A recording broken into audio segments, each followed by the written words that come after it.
Oh, and welcome to the Curse of Strahd. A couple of announcements before we start. First of all, we have two new campaigns launching today. We have this, and at 4:30 p.m. EST, we have Struggling Hosh, which will be DM'd by Evan. For those of you who were expecting Urxos to be released yesterday, or Avalon and Gehenna as you may know it, we've decided to go a little bit further with the production. A trailer will be with you all soon, and it will kick off next Friday. I will be streaming Milton tomorrow, but it may be a slightly shortened version. And after that, everything will resume as normal on Monday. Today, we have been trying to wait for our favourite friend Jellyfish Joe to arrive. Unfortunately, he is delayed. He will arrive at some point during the episode, but as to when, we do not know quite yet. So, with no further ado, I pass over to our great DM, Kira. Hello. And we begin. Guys might know me from Cassiopeia and stuff like that. I am pretty tired, but we're going to do this because it's Curse of Strahd, and I'm depraved. So, without further ado, we are going to introduce our players. I'm going to come first to Josh Zilla. Hi, I'm Josh. Today I will be playing a harmless little satire called Lithril, who is a peace domain cleric who's just here to spread the love in this dark, dark world. Good luck with that. We will next shift over to Jodai. Hello. For this, I will be playing Lumiere, a female half-elf, technically a druid, but with more of a flavor of kind of like you'd see with a wizard or an artificer, typically. If she's alive, she'll go Circle of Stars and has a background sort of as an astronomer, that sort of thing. So, yeah, that's me. Nice. We will go to Moon. Hello, I'm Moon. I'm playing Ak the Barbarian. He'll be a Path of the Totem Warrior Barbarian. You get to know more about him soon enough. Yes, and we come last to James. Well, if Josh is about spreading the love, I am about the opposite. I will be playing Zek. Zek is a warlock sorcerer. He will be leveling equally in both classes at all times. He is all about knowledge and all about power. And he was born with magic in his blood, but it wasn't enough for him. And as an ASMR, he decided to take a pact with the Great Old One, and causing him to be cast out from the ASMR. So he is now a fallen ASMR. And he's pretty ruthless, pretty dark, and pretty evil. I like it. I'm not sure which side I'm going to be on. If you find me as the BBEG in a few episodes, don't blame me. And last week, our fifth player, Benedict Celes, I don't know how to say his last name. It will be played by Jellyfish Joe. I guess when he gets here, he'll play him, but he will be playing a. You know what? We'll just wait and see what he's playing. I think everyone will enjoy it. And without further ado, I will begin. Here. So, the crack of reins sends twin dark brown stallions into a mad dash as the wood of the attached carriage creaked beneath the strain of velocity. The sound of hooves thundered through a fog-filled mountain range as another snap of the leather cuts through. We're reaching the bend, hang on! A cloaked driver yells over his shoulder as he constricts himself, tightening and bracing his body as he pulls on the reins. The horses bray loudly, whilst they sharply cut around the bend at such a speed that the carriage itself tips and the right side angles into the air before slamming onto the rocky path, followed by another quick snap of the leather, and followed by a deafening silence. The driver, instinctually feeling something, his eyes kind of tremble as they dart around, and he tears and looks over his shoulder as he hears this horrendous guttural roar that begins to tremble the entirety of the mountain range. Terrified, the driver grips tight and lowers down as he continues to snap. The horses galloping faster and faster. And as the roar, another roar echoes out, his heart sits in his throat. He removes one hand from the reins and slides it slowly into his cloak. You can hear a mechanical click of a pistol's hammer. He takes a second to swallow as beads of cold sweat begin to perspirate and drop over his brow and into his eyes, making it hard for him to see. He struggles to kind of wipe his eyes on his sleeve. And then as he turns around, he sees them. These two gleaming sapphire eyes against the shadowed backdrop. As he begins to tear through the fog, you hear him scream again, "He's here!" The driver exclaimed as he turned and lowered down. One more snap of the reins and the sound of the hooves, and then the sound of straining wood as the wheels in the coach begin to strain underneath the sheer amount of speed and urgency with which it moves. And then as they continue to ride along, there's just a slow, steady beating of wings.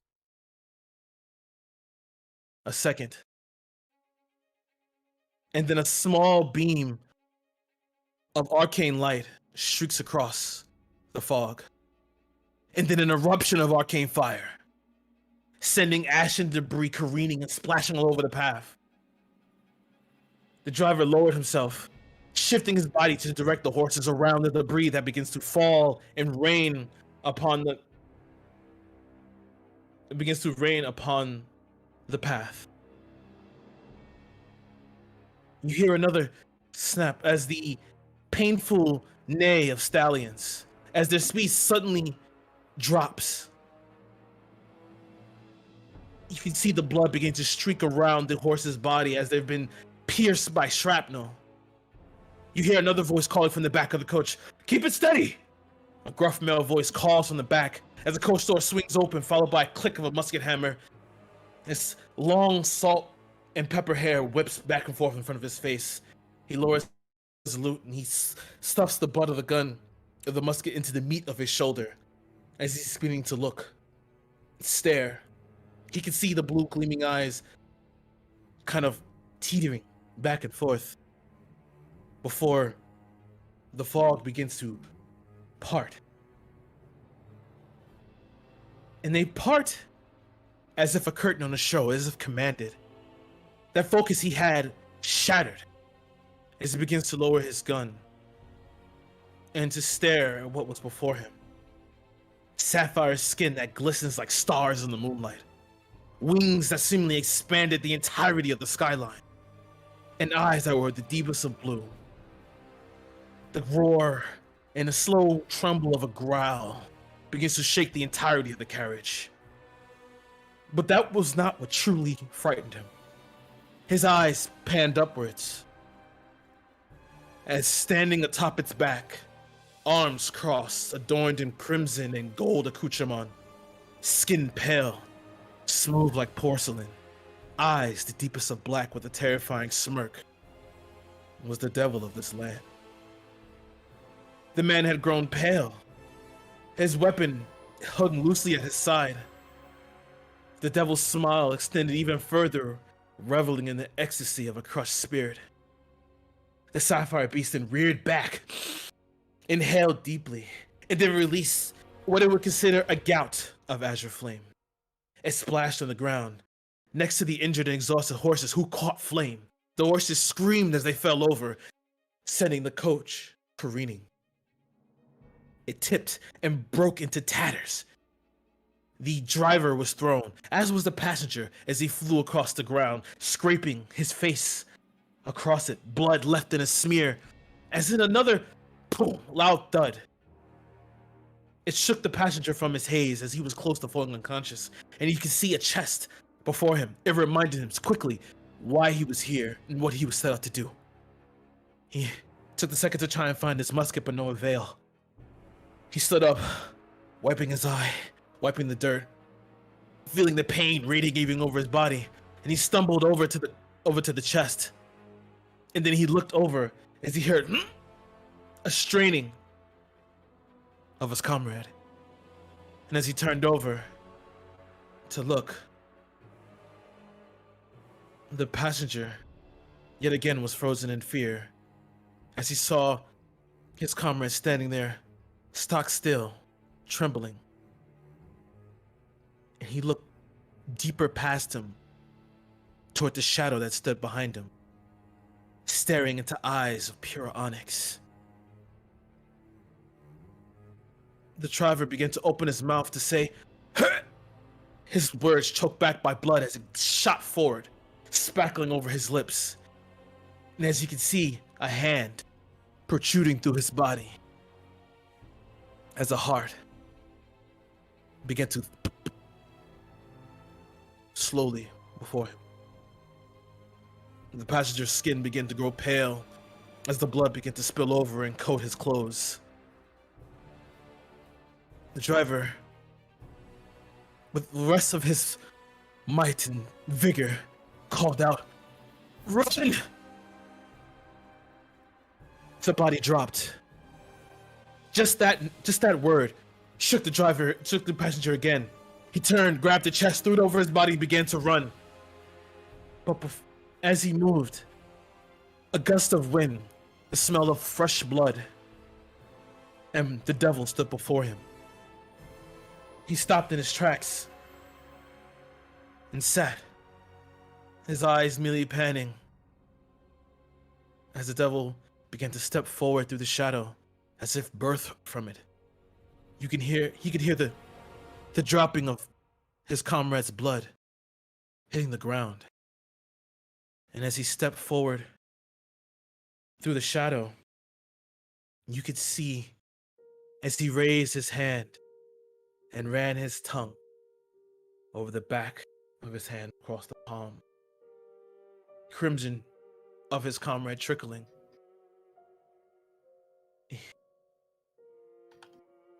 He could see before him his life replaying as it kind of just formed the backdrop and the devil the centerpiece.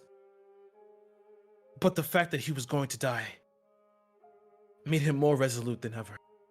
He gritted his teeth, grabbed the chest, turned to the left, and leapt off the mountain.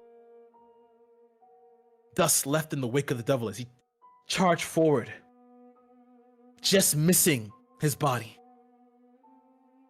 But he did grab some. You see, as he brings his hand up, blood splashed the face. And he looked down, the body of the driver falling into the fog. He raised his hand again, his tongue running over his lips to lap up the fresh blood.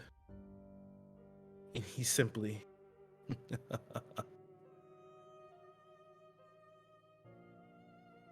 And as we call to an end of that,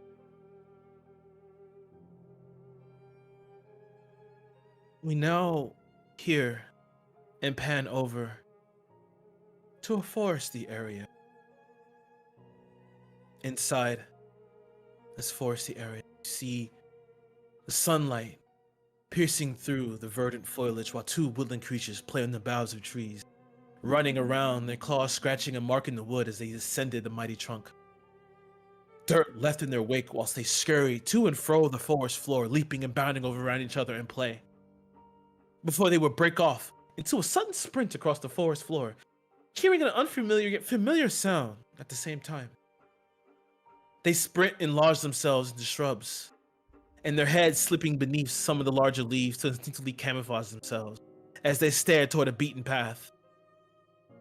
The sound of old, worn, and beaten wood of a cart gets louder and louder as the horse approaches.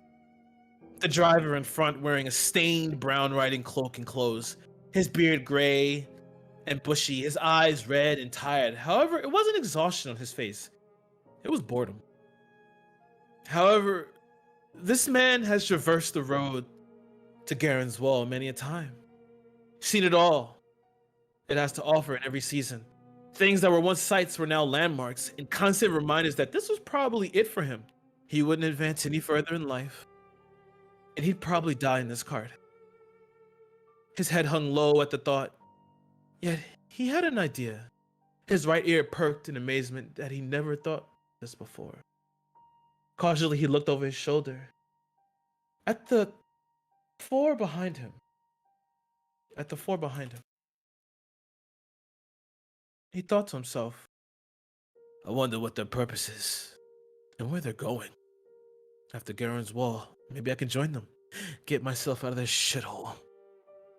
And as he turns around, he looks toward a seemingly interesting man wearing a cloak, a staff slung over his back. Zek, would you like to explain who you are and what you look like? My name is Zek. I am one with magic. A sorcerer that has taken a pact to further his powers. I seek knowledge and power, and care little for those who would stand between me and it. Nice. He looks over and ponders you for a second. Maybe I don't want to get... Life is so boring, huh? What could it hurt? And then he looks over. What's up with this one? And he sees this strange male, female of smaller stature. He can't decide. Josh, will you please explain your character and what he looks like? Savage.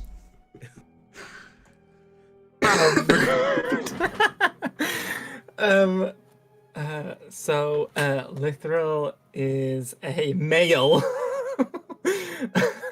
satire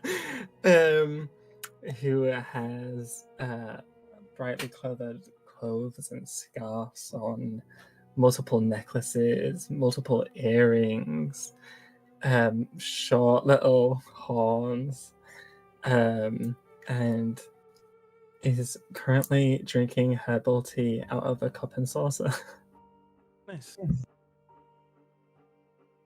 He looks over, his eyes just kind of like studying you for a second.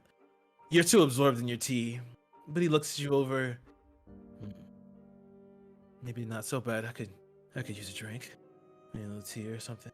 And his eyes shoot to a younger-looking girl dressed in black. Jodai, you please explain your character and who she is. My name is Lumiere. I'm a female half-elf, long, straightish black hair. You can see I have a poncho-style cloak thrown back over one shoulder, gypsy skirt, yes, all in dark colors, and particularly black leather armor with some strange accoutrement. It's almost like little monocles mounted all over. For what purpose, it's not clear just yet, but taking things in, always watching, observing. Sits in. This is a strange group. Especially that one. He looks toward a tiefling. Joe, please explain your... I am Benedict Celes, a paladin under the service of Tyr. Benedict is technically a tiefling. It's kind of an open secret that he is a tiefling. He became a tiefling much later in his life. It came into realization much later in life, so he broke off both of his own horns and he covers them under his hood. He is currently wearing his chainmail, carrying his holy book and holy symbol, and just kind of in his prayer, hoping that some god will answer him one day and remove this curse of tieflinghood from him. As the man ponders you all, there's no way he can know how you were all connected. All of you had received a dream. In this dream, all your faces were shadowed you saw across from you, at this red velvet table, surrounded in black, this one woman sitting as she flourished cards with all these intricate designs. Flourishing the cards, they seemed to float around her as if they sentient, or just had minds of their own will. And as they begin to move around, she placed them on the table and began to speak. All of you have a destiny. Unfortunately, you will all be intertwined with the devil. Try as you might, you can't run from this. You can't escape it. Whether to live or die will be your choice. But you all play a part in the balance. And she spoke, her voice echoed as if in a chamber. Her hands moving around the cards as they flipped and reflipped, shuffled themselves. And she placed them down. Unfortunately, I cannot tell you your fate yet. But you should come see me. Beyond Garen's wall.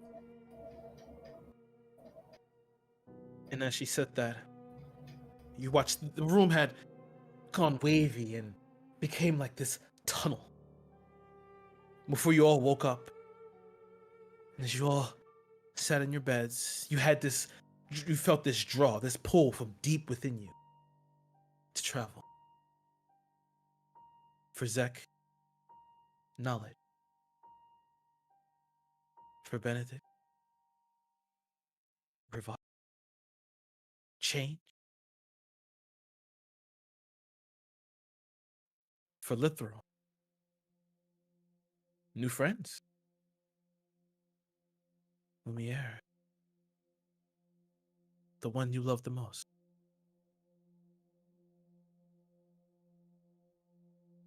And as you all sit in the back, ponder,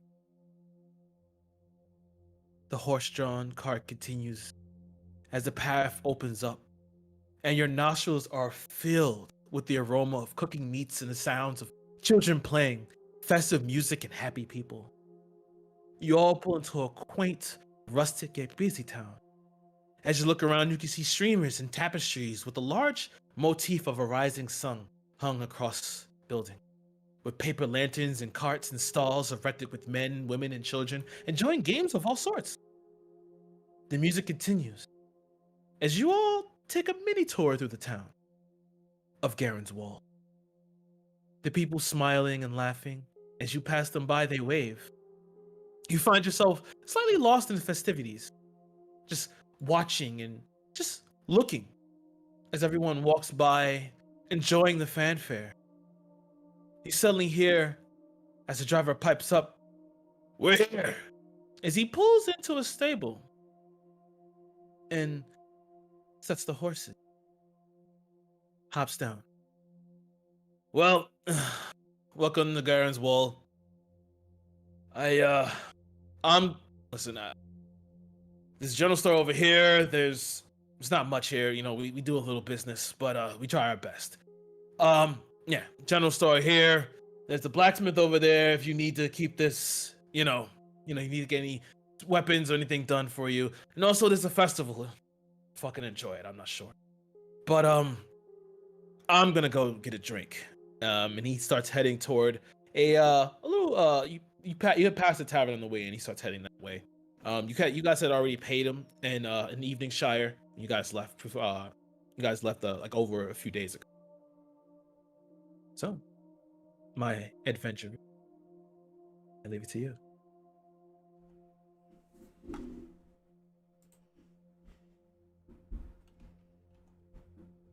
Okay, I'm gonna head out the carriage. Okay. And as I put my hooves on the ground, I'm gonna look around and see the festivities, right? Yeah, it's a festival going on. Yeah. Let's see the festivities go. Shall we, everyone? smells like humans and children and muck. I could do with a wine. Mm-hmm. Oh, Joe seems frozen. I probably should not involve myself in this kind of specific thing, especially not on duty. Joe, the lag has killed you off. Oh. Do you hear me now? No, I think you might need to reconnect. We've got you in underwater robot mode. Fine. Okay. Okay, bye. Now that should have been my character, underwater robot. How are we doing now? Yep, beautiful. Much better. Welcome back. Cool. So I was saying, I probably should not partake in such festivities, especially not on duty. However, it would be rude of me to refuse a formal invitation should you offer one to me. Duty? What are you, some kind of god? I am a proud paladin of Tyr, thank you very much. Oh, Lord. How did I end up with you? Alright. I really need that. Well, I'm not going to see anything here inside the carriage, so certainly I will go take a look around. We all should. Perhaps there is something worth learning in this godforsaken shithole. Let us walk. Just to clarify, DM question. Ak is not with us, right? Currently? No. Okay, cool. Yep, just clarifying that. Because otherwise we're just not paying him any attention. Yeah, cool. Right. Let's see this shitty festival. I'm gonna turn to Zach. And brother, do you need to say such things? Say what kind of things? What's the problem? Such horrible things. Look at all the joy here. Yes, I know. Isn't it rancid? The air is rancid with it. Beautiful. Join them. There is beauty in power and beauty in magic, but beauty in this... I mean, look at it. Look at the grime of humanity upon the ground. There is beauty everywhere. Let us go. And he shall hold his hand out to him. Yes, I shall fold my hands under my cloak and say, go on then, lead the way. I will come, if only to make sure that we all make it to wherever we're meant to be alive. He's gonna, I guess, lead the way, skipping on his hooves. I shall cast a forlorn look back at the tavern where I could have had my wine and then follow this imbecile. You know, you both might find it easier if you just take it as objective observation. One of you is seeing everything so wonderful, one of you sees it as misery, but it just is what it is, observed objectively. And that reminds me, I don't know how I set off on this journey without a place to take notes on these observations. I think I need to go to the store for some writing supplies, perhaps. Underprepared, overly optimistic, and a paladin. What have I got myself into? Very well. You did at least say one smart thing. Perhaps it is just is. And in the meantime, if you wish to take your observations, whatever they might be, you may take from me a piece of vellum if you wish, or we may go to the general store. Well, I suppose unless you have also a pen, I might need to go to the store. Truly underprepared, yes, I do have all the things I need to take notes, but alas, if you have my pen, I will not. This is a personal concern. I like to keep the notes, but trust me, if anything happens, I have the preparations for that taken care of. Excellent. Perhaps you might prove more useful in battle than you have in packing your own bags. Let us move onwards. Fucking love Zach. I love this. Okay, I just love this whole interaction. It's great. I can't believe Joe rolled a paladin! Okay, so to consensus, you guys are going to the festival. Or you guys are going to go to the general store I think first? general store, then festival, if that's Okay, all right. to the general store. Okay, Because it was near us, vaguely, correct? got it. So, Yes, as you begin to walk away from the stables and you see all the people enjoying themselves, kids skitter past you, Zek, as they're playing with pinwheels, hitting each other slinging each other with mud and rocks. They pass by you, and you guys begin to walk past this large fountain currently in the midst. And you could now you're like, as you walk to the general store, you are more in the heart of the town. You could smell the food cooking, and you see people trying to come by and hand you stuff, but you brush past them as you come to this nice little quaint brick shop. It has like a section window in front, and as you can see inside, you can see that the shelves themselves are like overflowing with items and things that you would need. And as you walk in, the bell goes off. As you look around, you see, although this shop is disorganized and a mess, it is very clean. There's not a speck of dust. Meta question. Jodi's mentioning purchasing things in the general store. Were we meant to have some gold?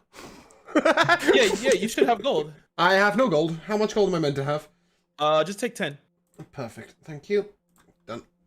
Yeah, I thought I checked that last night. Your description should have gave you one. I think I probably had it open, which can... As a hermit, I didn't have any gold. Okay. Oh dear, what a tragedy. It's not like you were going to purchase anything other than herbs anyway. Well, shall we proceed? As you walk in, you see this halfling hops over the counters. Hey, oh, great customers. Hello. Hi, I'm Jelsana. Everyone calls me Jelly. Hi. Don't overexcite yourself. We are here for goods, not your company. I'm not overexcited. This is how I am normally. Jelsana Hortlade. Very good. You see she has like these dark roots and like this reddish brown hair with a singular braid that goes down into a nice little metal worked bead that kind of gives like a little tiny tail.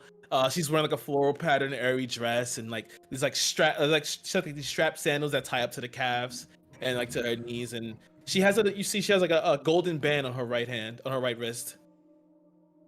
Hello, sister. How are you? Hey. What do you need? I love your hair, by the way. It is amazing. Thank you. What do you have? Well, welcome to the Whistling Adventurer. We have just about anything you can want. Well, at least in general means. If you're looking for weapons and daggers, you gotta go to Oak Bar for that. But here, we should have, general camping and adventuring things. I am in need of some writing supplies. If you have something to write with and perhaps a bit of parchment. Okay. Well, paper is 2 silver pieces a sheet. And I'm assuming you want a pen as well, right? Yes, it's going to be necessary. Yeah, 2 copper pieces.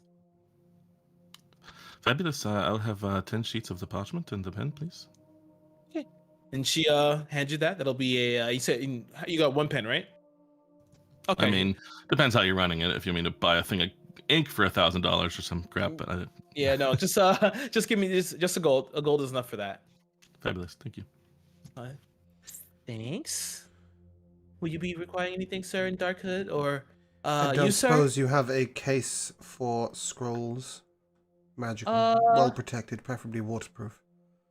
Let me see.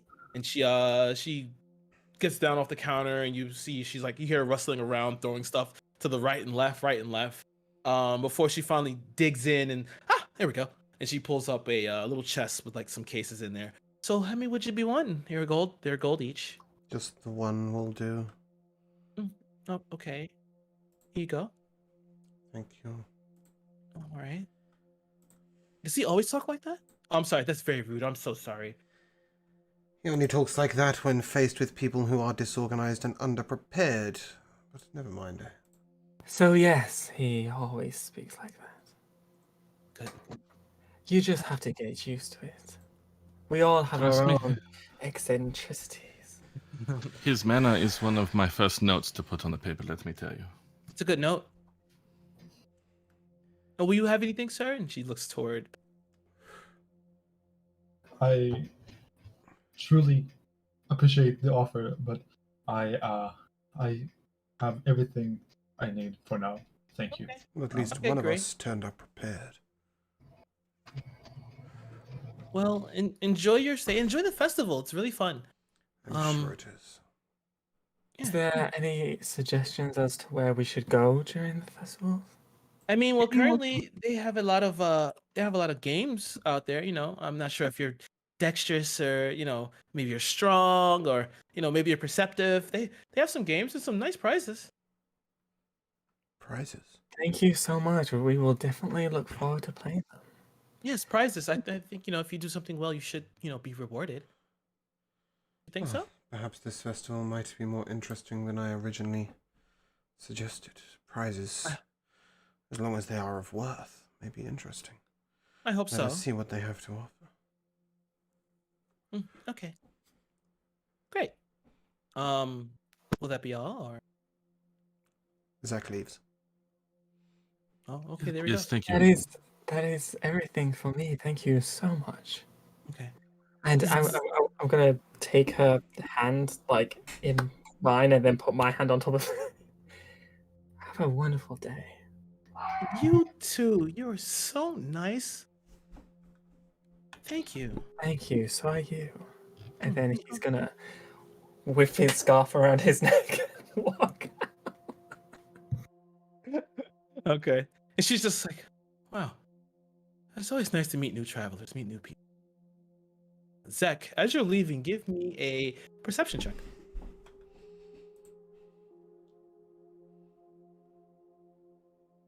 Nah. Nah? Nah, Okay. I ain't got one of those. All right. The hood's too low.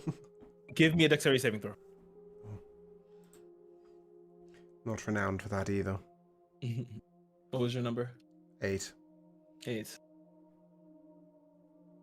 So, as you're stepping out, passing through, just leaving out the door, you don't see it, but you feel it. A split second, you hear this grasping roar as you suddenly step backwards. It stops you in your track as a axe hits the floor in front of you. Moon, can you please describe your character? Oh, Lord. This is Ak the Barbarian. He's a kobold, a sapphire kobold in service of Lady Lindrel. I can't speak in his voice, or you will not understand how I describe him. All he carries with him is a great axe and a sapphire in respect to his Lady Leandrel, I mean. So, Zek, in front of you, you see this sapphire kobold slam. You watch as the dirt begin to rise up and plop around him as he's like trying to pull out the axe from the ground. I shall prestidigitation my own robes and look down at him. Are you... What? What are you? Move! Okay. I'll proceed towards the festival. At this point, you guys all heard the loud eruption of rock and debris, and you see as you saw from the window just a little bit of debris get thrown, and you saw an axe go down. But you couldn't see Zek at that moment. As you open the door, you'd see Zek walking away, and this kobold picking up his axe out of the ground.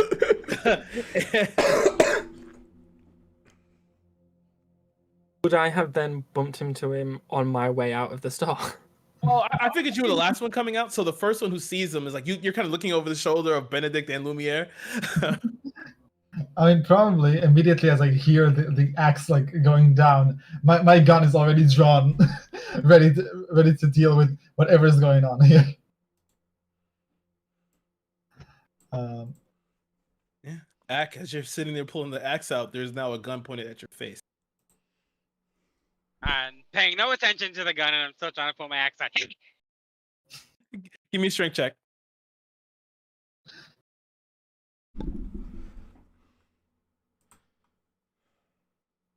Well, that's a terrible strength check of a 7.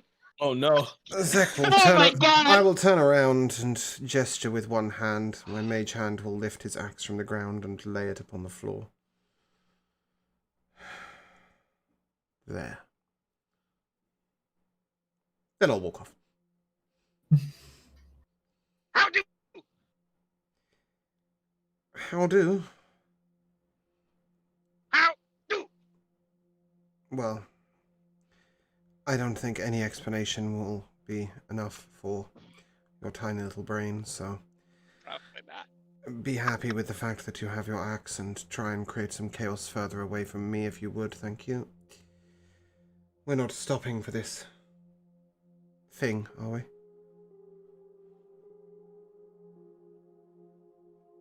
Excuse me, a little. Excuse me, Kobold. Do What? you require any assistance, if I may ask?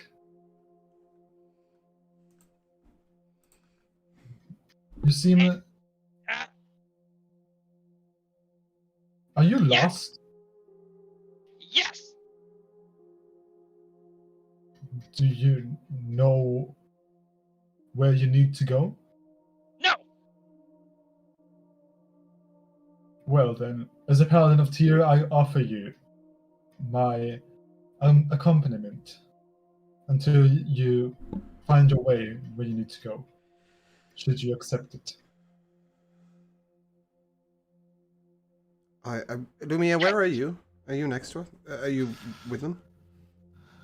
Just taking my time to decide what to do about this, but leaning towards walking in your direction, quite I frankly. would like to turn towards Lumiere and say, I think the paladin just invited the lizard to dinner.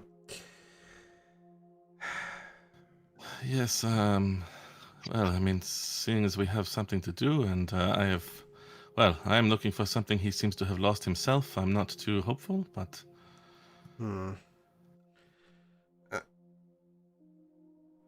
For what reason are we inviting this lizard along? Sorry, I think we have each other's names at this point, right? Yes. Okay. So I would then finish that with Benedict. Well, it is our duty, living in the world of the gods, that we show respect to every creature and help those in need. I assume by our duty you mean your duty. I believe this duty extends to all of us. Some people merely fail to fulfill it, but it is our duty, living in the world of the gods. And if you must bring it along, at least keep it clean. As I am playing with the dirt. Alright.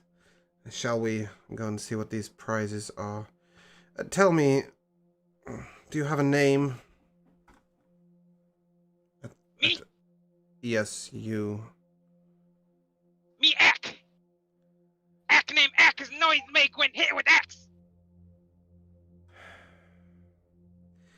Yes, it is rather fitting that your name sounds like the sort of noise I occasionally make when a poverty-stricken beggar steps on my foot. Ack, it shall be. Ack, do you have a purpose for being in this town, or are you just wandering? Me look for Lady Leah Lindra. Well, shit. And who might that Lady Lindra be? Don't we know that, Kara? Dragon God. Oh, right, we didn't know it by name. Okay. What did you say, dragon pot? God. Ah. Goddess. Whatever. Did we decide whether it was actually a female or a male? Well, I think it's fair to say that Ack probably doesn't know anyway. Regardless. You seek a dragon god. I mean, there are worse things to do with your time. Apparently there are some prizes for the winning. Should we go and see if they're worth anything? Where? Yes, so let's go. So, you gather Ack, I assume Zek walked over and pressed the digitation to clean up the mud off No, his no, body. only possibly. off myself. I'm not cleaning Only off him. yourself? Okay. I got it. So, you all managed to gather each other and, Ack walking behind you with this axe over his shoulder. Kind of like dragging it on the ground because it's a bit too heavy.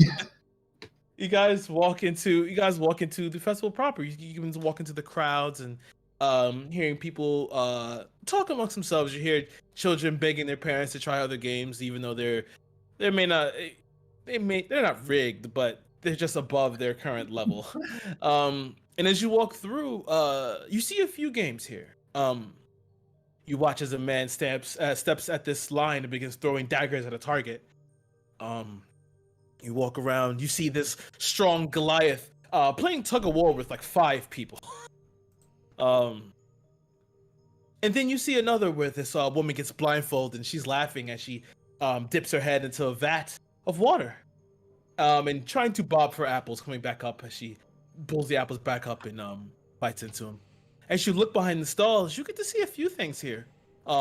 Behind the dagger toss, you see this. You see a few things. You see a stuffed doll, and you see a set of fishing tackle, dragon chest, and playing card set. But then above it, at the top, you see a flask with red liquid in it. Now, you may recognize this. And Zek, you take a second to think. These simpletons actually have this. Interesting. What is this? Give me an Arcana check. Actually, give me an Insight check. Same thing. It's a nat 20 for 24. It's a potion of healing. Oh. Okay. It's less exciting. What you thought it was? Yeah, I don't know, like dragon fire or something. Anything that does not healing, or damage of sorts. Sorry, DM question. So there's a strength-based one, there's a dex-based one. And the last one is a perception-based one. Okay, cool. And they're the only 3 ones. There's only 3 that you see so far. There's only 3 that you see. What are the prizes for the other?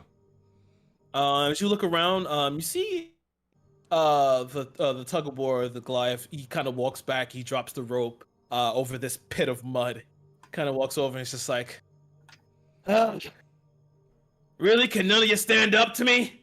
Listen, no one wants this herbalism kit, or no one wants a discount at the lovely whistling adventurer. Nobody. You see his men walk around. They start talking amongst themselves. Hey, fuck this guy. Okay, fuck this guy. Can't say I've ever wanted anything less. And then you see the woman who's currently bobbing for apples, and you see she kind of comes back up. She comes back up with one, and she's like, "Damn it!"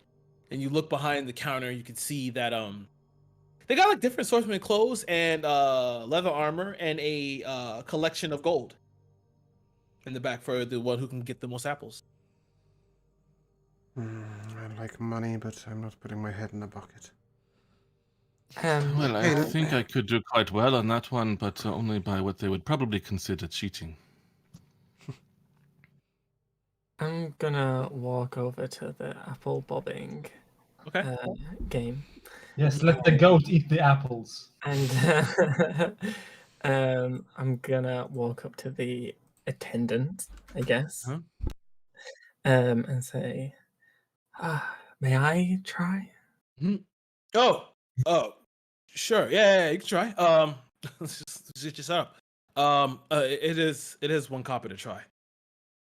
Amazing. But I'll give you a gold. Take that. Slips it in his slides in his pocket, and walks behind you, pulling out this rag and covers your eyes and tightens it. And he helps lead you over to the vat. He said, "Okay, all right, just if you come up, depending on how many apples you come back up with, that's the prize you'll get. Okay, you ready?" Yeah, I believe so. Okay. All right. First, give me a perception check. With disadvantage because you're blindfolded. Did the goat spend excess money trying to win gold? Yes, she Really, did. from a 19 to a 5. Excellent. Now, give me an attack roll with disadvantage. If you got over a certain level, you would have got the attack roll straight. I don't have. Wait. Oh yeah. Okay. Just Wait. punch the apples. Sorry, what's that disadvantage again? Disadvantage on this attack roll. That's a 15. Nice. You bob down.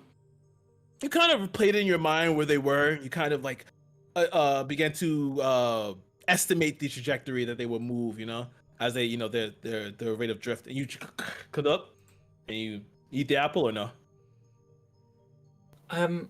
No, not yet. Okay. All right. You just bring it up, and he's like, "Hey, nice, good one." All right. He walks. He spins you around. All right. Try again. Another perception check with disadvantage.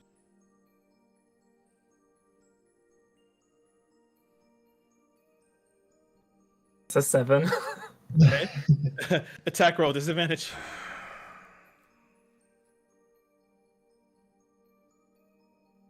I don't know if I'll get lower than a 4, but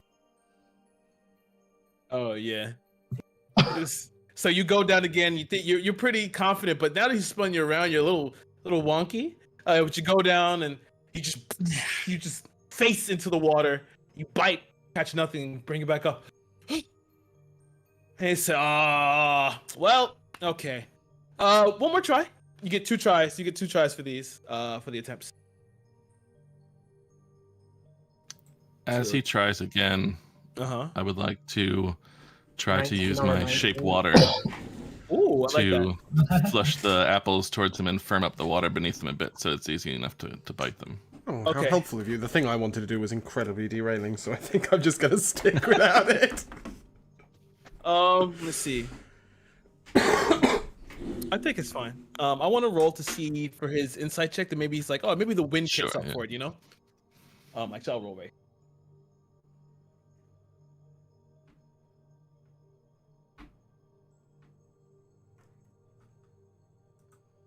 Okay. He does not realize that it's swirling in a certain way. Okay. Give me a perception check with disadvantage again. 1 second. again, I got 2 19s and you want me to do it again? No, he means Oh, give you the numbers that you have rolled. Oh yeah, Oh, yeah, okay, yeah. you got 19? Okay, you're good. Okay, so because of the shape water, roll your attack with advantage now. Thank God, because that's a nat 1. And that's a 6. Uh, Oh my god. you go down to try and get it, and just you feel it crest and hit your lip, but bypasses you, and you just face plant to the water and pull back up. And he's like, "I'm sorry, my friend, but you can try again for another copper. Sorry, but hey, yeah, here's a consolation prize. He gives you a pack of like these not roddy, but these like they're like a little. They're much worse than what you're wearing traveler's clothes." I really wanted that teddy bear. Pray tell, mister, what is the top prize for this exercise in stupidity? Oh well, this beautiful leather armor, and 10 gold. This is bing, 11 gold now, because of your friend here. Oh, I see. Never mind. Okay. I'm gonna take. I'm assuming Zach didn't see that, or there would be problems. I'm You turn around. I'm gonna take the guy's hand in my hands. Thank you so much. This was so much fun. No, you know what? Thank you, thank you, because I get to take that home if no one claims it. So thank you. Well, if you ever have to throw out a teddy bear, send me a letter. I will come and get it. Sure. You know what? Sure. And he kind of leans down. He pulls out this really dirty teddy bear. It's kind of got some dirt on it. You see, it's been used, and he just hands it to you. Here you go. You can take this one. I hate it. Thank you. I hate so the way much. you said it's been used on a teddy bear. Well, I mean, come on, Eh, child's thank you. toy. Thank you so much. May I? What? He's holding his arms out to hug you. No, I mean I know what you want, but he's just. Oh, And he kind of leans forward to give you that church hug, where he kind of keeps his ass out and just. yeah. He's pulling him in. Okay, all right. Yeah, have a good Golden Dawn festival to you too. And then he's gonna let go and walk away. Okay. And as he walks away, he's gonna be like patting off the bear, trying to get it as clean as he can. As you're walking away, hey, well, want to try, huh? Fresh apples, 10 gold pieces. Axe gonna run up and try. Axe gonna try. Oh, okay, little guy. Sure. One copper piece. I'm just gonna throw money at him. Some random amount of money, and he can figure it out. He just okay. Puts it in the gold piece. Well, that's up to 16 now. Sure. He kind of walks over and he wraps the blindfold around your eyes and spins you around. Okay. Sure. Give it a shot. Perception check with disadvantage. At this moment, Lumiere hears in his... Sorry, go on, Joe. At this moment, Lumiere hears in his head a voice, or her head, sorry, a voice saying, "I will be in the tavern. I cannot stand any more of this, and I will leave to the tavern." Well, I'll just sit and I drink think you some can wine respond and to wait. those, right? You just do message. You can respond. No, it's telepathic speech. You can Yeah, speak yeah. for another minute, unfortunately. Honestly, I tend to begin to agree with you. I may check out the final prize and then join you. The final test. Okay, and I shall wait in the tavern for them to party, so as not to be a Debbie Downer. Okay. What was your perception check, Moon? 13. 13. Okay, nice. Roll. Just give me a straight attack roll.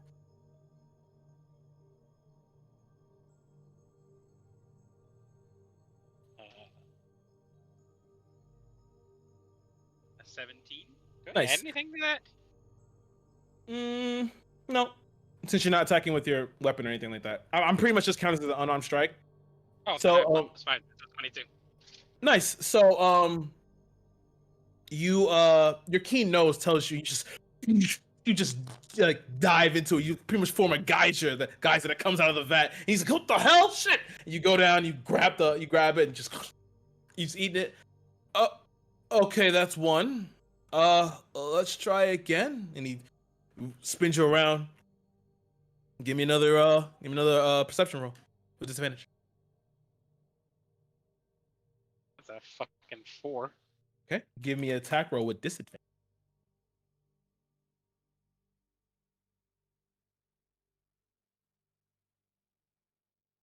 Oh wait.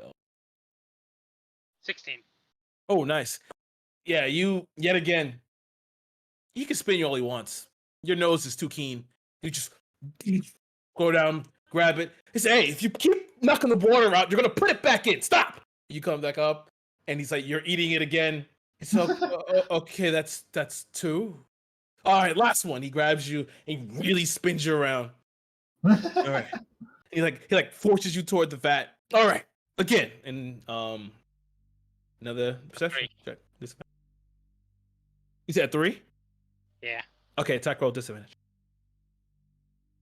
Fucking damn it! I crit on one of them. 20. 20. Oh, that's more than enough. Yet again, you go straight back down. You grab it, and you went down so hard, you actually broke the bottom of the barrel. And as you come back up out of the water, you're chewing the last one. He's like, "Oh, damn it! All right, fine. Yeah, you fucking won." And he walks over. He grabs the fucking leather armor, slides it over, and he grabs a bag of gold and hands it over. So you can add 16 gold to your your pot there. And he's like, "Here." How much did I? He took 5 from me, right? He took so he got 1 from the throw. Yeah, I'm just making sure how much I'm actually getting. Yeah. Yeah, it's a total of 11 gold added. So he hands it to you, and then he immediately turns around and starts breaking down the stand. He's like, "Fuck this, I'm done," and he starts breaking down the stand. Yeah, congratulations on that, Ak. Does anyone else want to try anything else? You said you want to try something, right, Lumiere? Yeah, what was that last one again? You said it was perception-y? Well, that was the perception one, the bobbing for apples. Oh, okay, I see what you're saying. But they do have the dagger toss and the tug of war. Yeah. Yeah. Okay, got it. Everyone's good. Okay, go ahead. What did I win besides the gold? Just leather armor? You got leather armor, yeah. Okay, cool. Axe gonna drop the leather armor on the floor and walk away. He turns around. The hell? Oh, in front of everyone in the party. Yeah. You will have to forgive my cold friend. He is not yet well versed in the ways of us, more human-like species. If I may, I will take this leather armor for him on his behalf. And if you happen to look back at me, you just see me walking down, pumping my axe in the air in victory. He's looking down.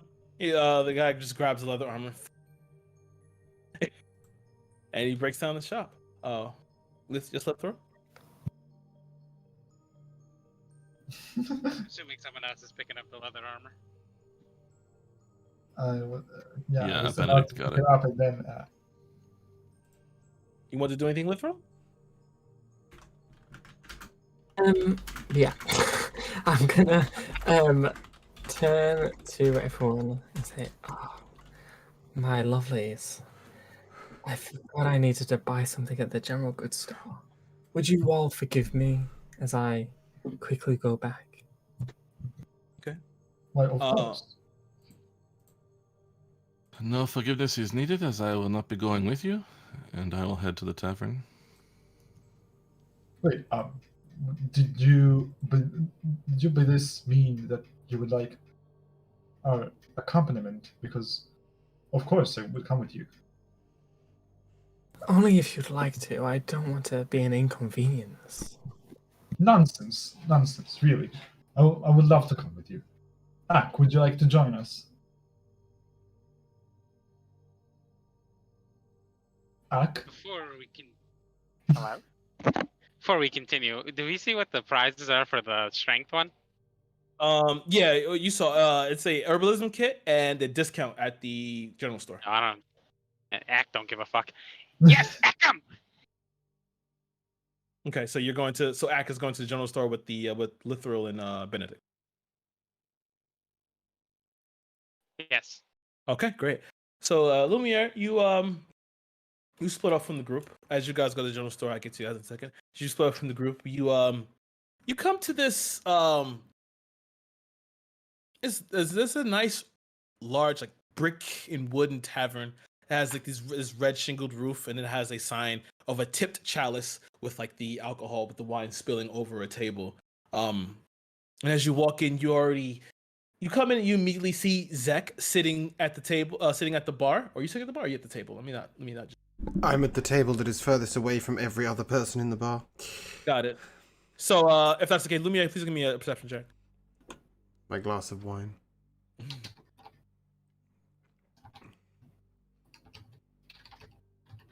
Nice. A 7. You hear Nice. a voice in your head, I am over here, you blind dolt. Well, thank you. It's not really usually this blind, but Your character's like got a +5 to perception, but he's temporarily blind. I want us all to know that the guy with permanent disadvantage on perception has rolled the highest perception in this game so far. As you walk in, you can see people just enjoying themselves. You see a few winos that are kind of strung over their tables, drinking, but still trying to talk and barely holding their tankards of ale. You see the halfling bartender zipping back and forth behind the bar as there's a human female, black hair, ponytail. She has a nice little frilly outfit on for, denoting that she is a barmaid. Walking back and forth with trays and taking some food and taking some other tankards and replenishing. And Lumiere, you turn to the right and you see Zek pretty much cloaked in black, as edgy as possible, in the corner. yeah, I'll walk over in that direction and say to him, I imagine from your contact in my mind that you actually want me to come over here, or were you telling me where not to go? Unfortunately, as we seem to be bound together in this quest, and perhaps a couple of those others might make good meat shields, I thought that perhaps keeping the group together might be worthwhile. Yeah, fair enough. The overly polite gentleman with the large shield might come in useful at least. Yes, I have a feeling we're not going to find too many people that we want to be polite to, but Not to interrupt the flow. of the Please don't conversation. tell me you don't have a shield. No, I do not. Oh my lord, he's a I- gun-shooting God, you paladin don't with know no what he is. shield. I do have Oh. this shield. It Oh, says excellent. I do too. But I But I'm not downplay there. it You don't know character-wise. that. You don't know that. I'm not No, there. no, true. I'm- No, I wondered if you were No, walking around with a big shield earlier, being a paladin. no. I have my musket. Okay. You would have seen Lithrill's round shield though on his back. As as Lumiere and Zek are sitting there, the barmaid finally comes over. Her eyes are she's a little bit spry and awake, but you can see that the day is wearing on her because she's quite busy. And she comes over. She still has tankers in hand. Some of the foam is pouring over the lid and over the sides. How can I help you? What do you want? You want another wine, sir? What do you want, miss? Keep the wine What coming. what time Okay. is it? Currently, you guys got here in the afternoon. It's looking about 4 or 5 o'clock right now. I don't suppose you have anything that would constitute breakfast food at this point? No, but we do have meat. Well enough, something to eat then. Okay. Sure. I'll be right back, honey. And she spins around and passes by a few tables, dropping off the tankards, and heads back over to the bar, puts the order in, and then begins to circle around again. And she'll get back to you. She circles back around one more time, slides over a jug of a bottle of wine, slides over to you. You can pour your own thing, right, honey? Yes. Okay, great. And zips off. I'll gesture and my mage hand will pour it for me. All right. And we'll take a quick little flash back over to the general store as you. Oh, it sounds like a bomb. No, sorry. Oh yeah, I forgot. And because I'm doing myself, I had to turn on my AC. He's because just I- getting his cat out the microwave. So, No, not my cat, my brother. so as you, we'll flash back over to the Whistling Adventure, and as you, as Lithro, as you walk back in, and Ack and everybody comes back in, she just hops back over the table and says, "Oh, I'm glad you're all back. That was fast. What would you forget something?" I did. I'm so sorry. Scatterbrain sometimes. It's okay.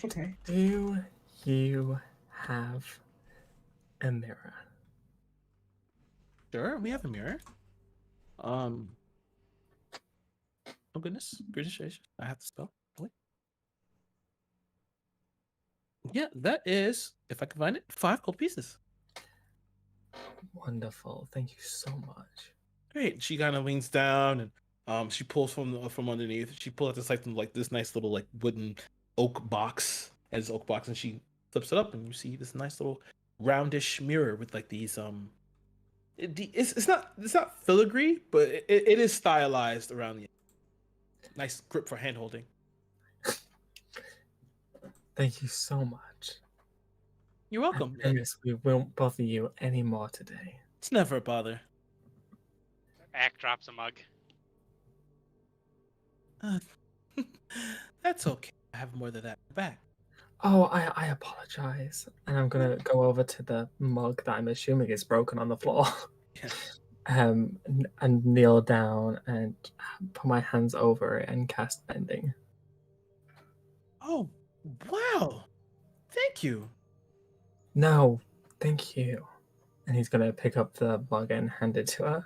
She just takes it and kind of moves it over. You see, she's looking, kind of studying you, trying to wonder, how do you move like that? And, how does it become, so natural? She's very, bubbly and animated, but you're flowing. And she's just kind of wondering how. Like a Well, willow tree in the wind. yes, very much so. Now, if anyone else doesn't want anything, we will take our leave. Yes, we thank you again for your kind treatment and kind words and hospitality. I apologize again for my kobold friends with a mishap here. Thank you very much, and I and we leave, I guess. As I'm She's looking just- at And I another kind of like not quite hold Axe hand. I'm but quite kind of clearly like, looking at another mug already, by the way. but I'm kind of like slowly like tapping on his back, kind of like motioning him to go outside. What? What? But we are going now. Come, Ak. Let us leave. Oh, and then I'm gonna throw the mug behind me. She's gonna make a dex save. Me? No. She's going to. I didn't mean like at her, just like toss it behind me. No, that's what I mean. You tossed it behind you. It may hit the floor, right? Yeah. Yeah. So she's gonna run and try and catch it. Oh, okay. She roll the 15 on Can, the. can I help her with that? No, she got it. I mean, you can if you want to. Oh, But you I see didn't her. want you to think I was throwing it at her. No. Unless you say you're throwing it at her. No. I figured you Okay, just okay. tossed it behind you nonchalantly. Yeah, pretty much. So yeah, as you see him toss it, Benedict, you see her instinctively like vault over the desk, and she's like running to try and catch it. I am You want to try to do so very sorry. I am so very sorry. He's still not accustomed to the ways of the more intelligent species. it? What? You say? As No, she Mike! runs, as she runs, she catches it and kind of falls into you, Benedict, and she's like kind of like in your just in your body. I immediately like step back. Oh, thanks. Come again. And she turns around and heads back to the desk and puts the mug on the desk and like kind of moves it and kind of makes sure it's safe. Then goes to the back of the desk. And Come now, Ak. We better not stay here for too long. as you guys leave, the sun is of course falling and you see the sky becomes nuclear orange and purple spread across. I hit my mic, whoops. And you look to your left and you see and remember what Zek said, and you see the Tip Chalice Tavern. You head your way there and open the door. Those stepping in, I'll just say you come in, you see immediately scan, and you see Zek and Lumiere at on a seat, a table to the right in the corner, the darkest corner. And Lumiere is currently having a plate of like roasted meat and cheeses, and you see Zek there with Reading a his book. wine. Reading a book. Reading a book. Reading a book. Right. Has he read that book? Do I see them? Yeah, you see them. Do I see the food? You see the food. Oh, run up to the table and start shoveling all the food into my mouth. Can I try and stop him? If you want to. I would love to try and stop And if him. it's my Okay. food, I'm trying to stop him too. All right. Okay. So if you're trying to stop him with like just your hands, you're trying to pull him back. So we're gonna do. Just like grabbing him under his armpits and kind of like Okay. just pulling him back.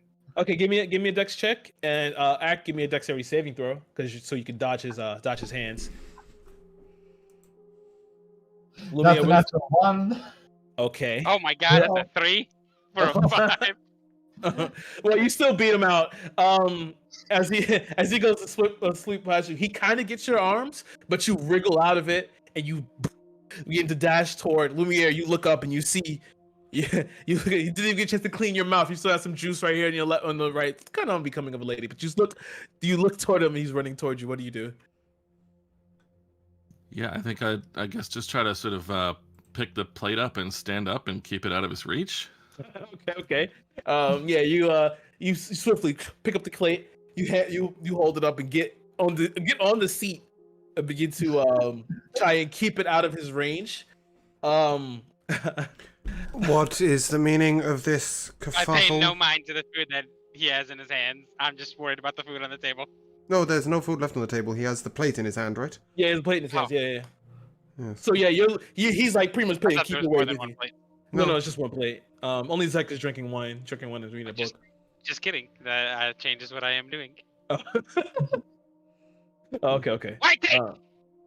I'm running to the bar, and I go to the bartender and ask, please, this is very urgent, as you may see. I would like a plate of any kind of food, preferably meat. A stew would be probably preferable. You watch as the bartender reads up. He's kind of cleaning the tankard and he's moving around. Yeah, sure. Okay. Yeah, Kifra, another order, please. She's like, oh, okay. And then you watch as she goes back, and she looks toward Benedict. It'll be out in a second. And Thank you very much for your kindness. heads to the back. I give it 2 minutes before I pull my axe out. Mhm. I'm gonna walk up to the bar and excuse me. Mhm. Would you mind if I played some music? You see, as you walk up to talk to him, he hears you, but you see he's like kind of distracted. He's looking straight toward Ack with his axe. He's sure, but first, can you tell him to put that down? Of course.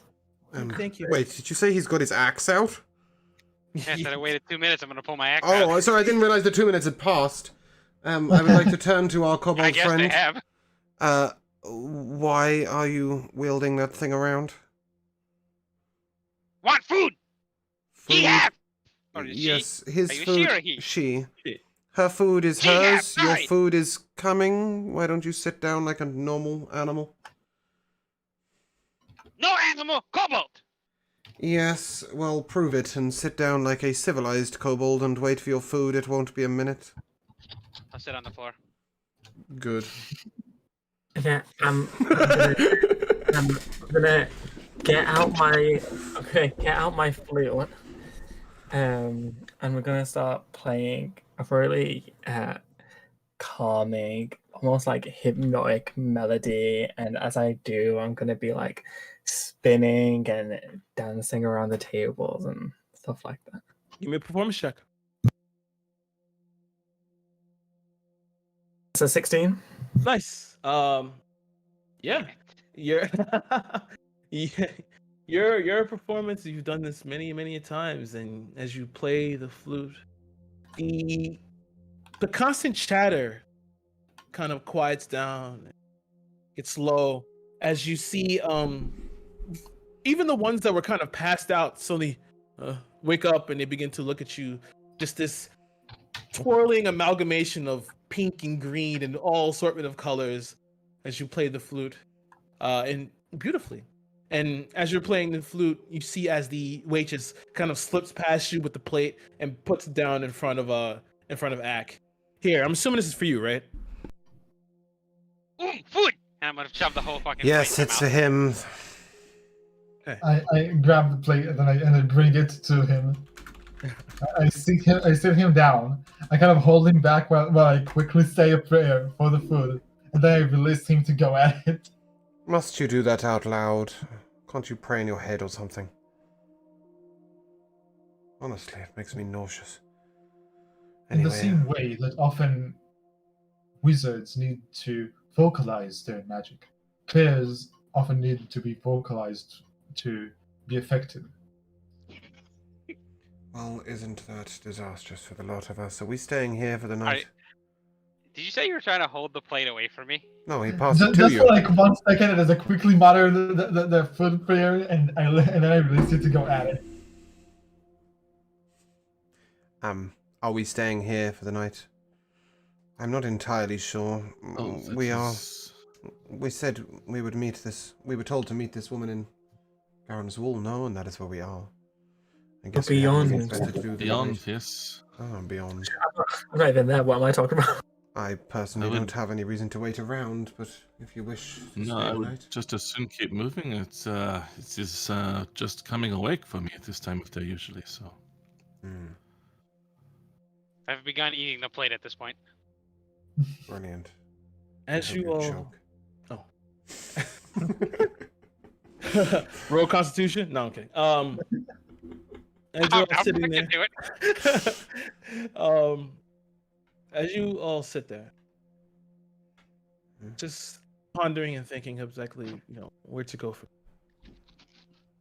Reading your books, playing your flutes, drinking your wine, and writing. You all hear a collection You of don't got anything for me? He's like, what? You're eating. Hey, eating the plate. I'm just gonna let Act do Act. I just wanted to hear what you were gonna say.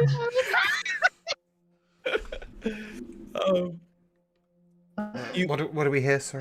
You all hear from outside from the festival a collection of screams. Oh, good. Oh. And we will take a break there. Okay.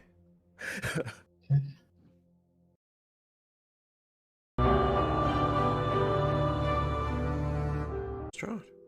Welcome back. Now, you last left off. You're all in the tavern, in the tipping chalice. And you just heard a collection of screams coming from the outside. What do you do? Well, Immediately run out. Yeah, I would have. Immediately run out. Gun drawn, immediately run out. All right. As you all hear the screams, you see watches everyone has stopped and looks straight toward the door as you all just dart out. Well, I don't want to justify. no, Zek ain't moving. Zek, you're staying. Yeah, there. I'm just sitting there with my wine, waiting to enjoy whatever trauma has happened upon this earth. Zach, I don't particularly care necessarily about helping out, but do you think this is likely to be a coincidence? Probably not, but the wine is tasty. I'll at least finish it before we go out. Only be I'll have a minute. look and let you know. What Act doing? Fucking plate. Okay. Yeah, I will, well, hold on, actually. Can I do that? No, I can't. I suppose I finished the fucking plate by now. Can we see out Yeah. the window at all? Sorry, there are no windows here. It's just good. a door. Excellent, I'll keep drinking. Alright. So, as most of you head out, you come out and see that the now night has completely fallen. The sky filled with stars. You can see the darkness of the trees and the horizon beyond the actual beyond Garen's wall. As you're stepping out, the lanterns that you saw earlier now lit, flickering with light. And you can see a collection of people surrounding a singular area. Sorry. As you begin to step forward, no problem. As you begin to run forward and you push through the crowd, Benedict first, because I know you said you were the first one heading out there immediately. As you push through the crowd, you see a man covered in blood. His entire, all of his clothes are covered in blood. It's soaked. You see he's laying there, cuts and scrapes across his arm, salt and pepper hair, long, but it's kind of like it's out and around, out and just kind of sprawled over the floor. And you see standing above him a man in these priestly vestments. And you watch as he's kind of trying to assess them, and he immediately looks towards you, Benedict. You. Help me carry him to the tavern. Of course, sir. I help him carry. Sorry, guys. The wounded man. He gets the top and you get the bottom. As you begin to move him through the crowd, the people begin to part as they look over him. You see his mouth is open and he seems barely conscious. As you take him in, and you see him go through the door, the bartender looks around and says, "Oh my God, Father!" And you see the men that were actually pretty much drunk and passed out are now fully awake. The weight of what just happened has completely sobered them up.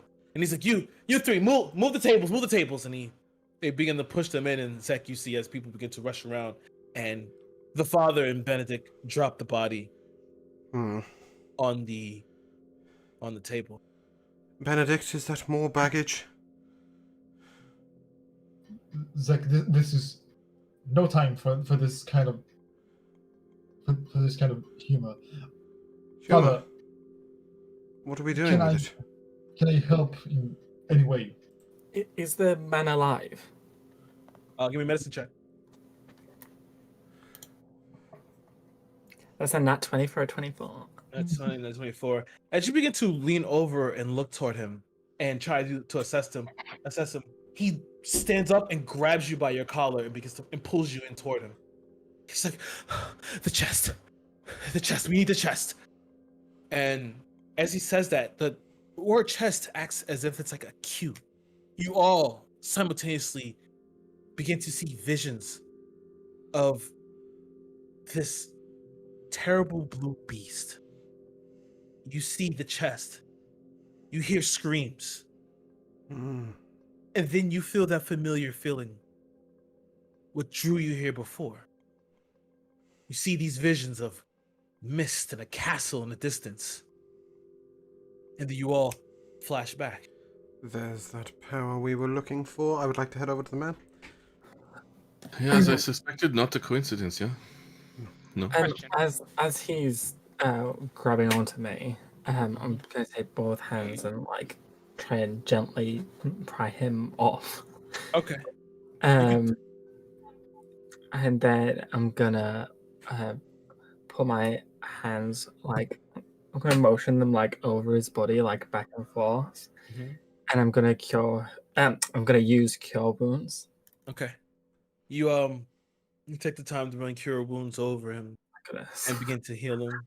I am, That's a nat 1 for a 3. Okay. Benedict? I am going to use my divine sense to detect good and evil. Okay. As you stretch out your consciousness and hold on to your holy symbol, you do get a flash of gray behind you. Approaching into that black section. You look over the red and you see it as Zach, but he's not the focus now. He's the you detect an aura of good for him. You can feel that he's a bit on the up and up. He's a good man. And other than that, you don't sense anything else really around. I'd like to speak into his mind. Okay. Stand down and think rationally. You're speaking about a chest. How about some rational information? Maybe you want to tell us of your reason for being here. Maybe we might even assist you. I have seen the power that lies in what you're seeking. Give me a I have a persuasion check. question for my DM. Go ahead, Ak. Did I recognize the blue beast or no? Yes, you did. It's a 10. Wow. Could literally only be her. You said it's a 10? Hmm. Okay. As you like tried to peek into his mind and you kind of like push past that block, you feel that his mind is not only riddled in confusion, it's riddled with fear. Great. Alright. You want to be scared? I can arrange that more immediately, but what I would rather is that you were active. What are you looking for? The chest. The chest. What chest? Where is he? It was stolen. I was beset by bandits in the forest. We saw the chest as well as the beast, correct? You saw the chest and the beast. And what of the beast? Ooh, What of the blue-eyed beast? Give me a nature check. I mean, I'm You tried- asking you- him. I'm asking him. Okay. I mean, it's a 15, but I'm asking him. Okay. It's never seen. It was never there before. this, the beast, Lady Lithro. As you said, he looks towards you and just. Dragon, mine. And his eyes widen as you say that. Oh, tell me you don't have a bond to this beast. I had hoped to make one myself. It's bonded to the devil. Oh, good. We need the chest. The chest is the only way. And you say the chest was lost. Where was it lost? In the forest. I was breaking. And you see as he begins to fade. Excellent. I guess we're going to the forest. By fade, do you mean like go unconscious or do you mean die? Go unconscious. Okay, cool. Father, do you think that we should go after this chest. I believe we should Yes! do what we. He He looks. enjoyed it!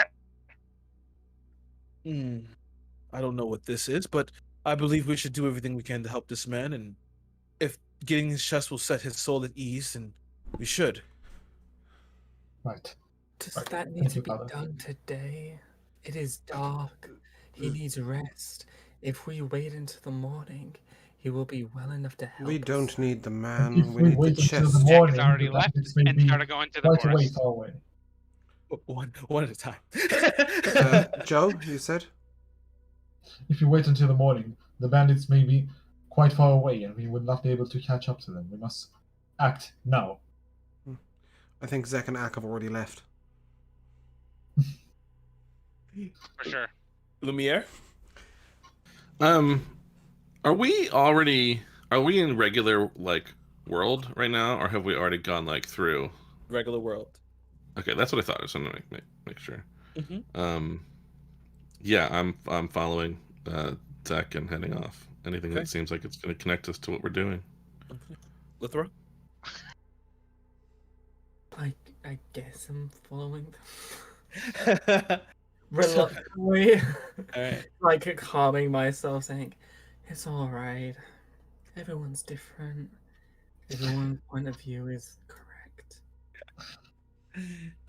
As you turn and leave, Benedict, you feel the hand on your shoulder as his father leans towards you. May the morning Lord's light lead your way. And yours too, Father. Thank you. He bows and returns to the man. And as you exit out, you hear him start to say, "Help me get this man to one of the rooms upstairs. Is that fine? Is that fine, Corden? Yeah, sure. And to exit out the tipped chalice. Lucky for Benedict, he can follow the light. I will enact a large beam of light on top of my staff.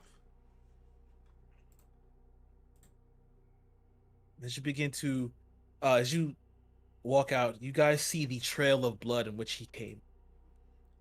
And as Convenient. it begins to take you through the city, through the rest of the village, you then become to the entrance of the forest.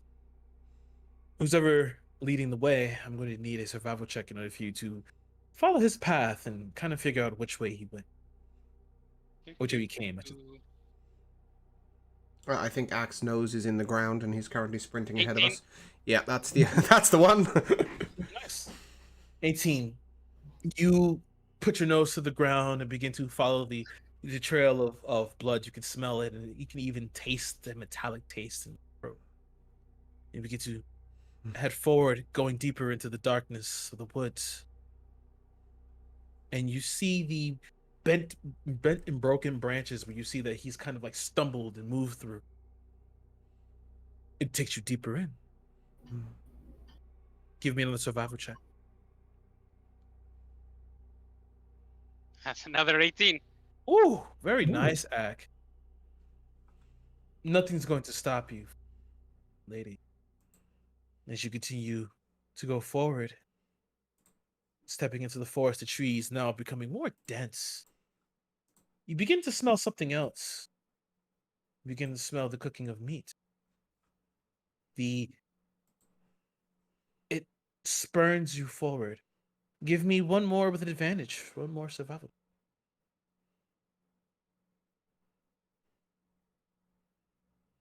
15. It's more than enough. As you had to cough. As you lead them through the forest behind you, you duck down behind some trees that you can now see the brightness of a campfire, and you begin to hear voices laughing and joking. Deeper in, you can see as you look over, you see a group of some rough and tumble men sitting in front of the campfire, cooking a hunk of meat.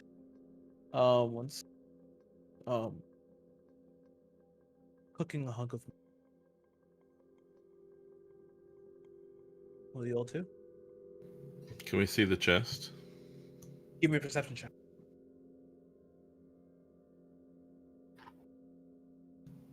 24 is more like what my perception should be. Nice. You see through them as they're talking and sharing stories. You see as one picks off a hunk of the meat, hands it to the guy to his side. You hear like a shattering of glass as they finish drinking some what you can assume may be some sort of alcohol. And you look in between them, and you see sitting on the ground this silvered large chest. It's more like a trunk than a chest. Have me and Benedict caught up. Oh yeah, you guys are caught up, and I will even do you one better.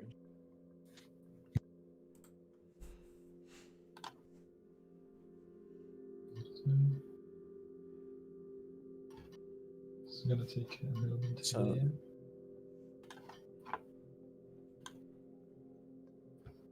Can you all see?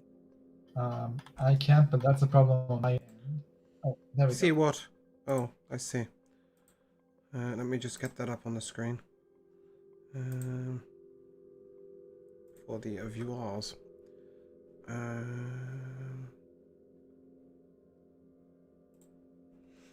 Okay. Yeah, we see. Nice. Did you have Yes. your check? Mhm. Okay. Are we that far away from them? Yes, you are. Okay. I'm gonna walk up to them. Okay. You I'm just not gonna walk straight gonna up to him? I'm not gonna let him walk not- up to them alone. I'm coming Not with. straight.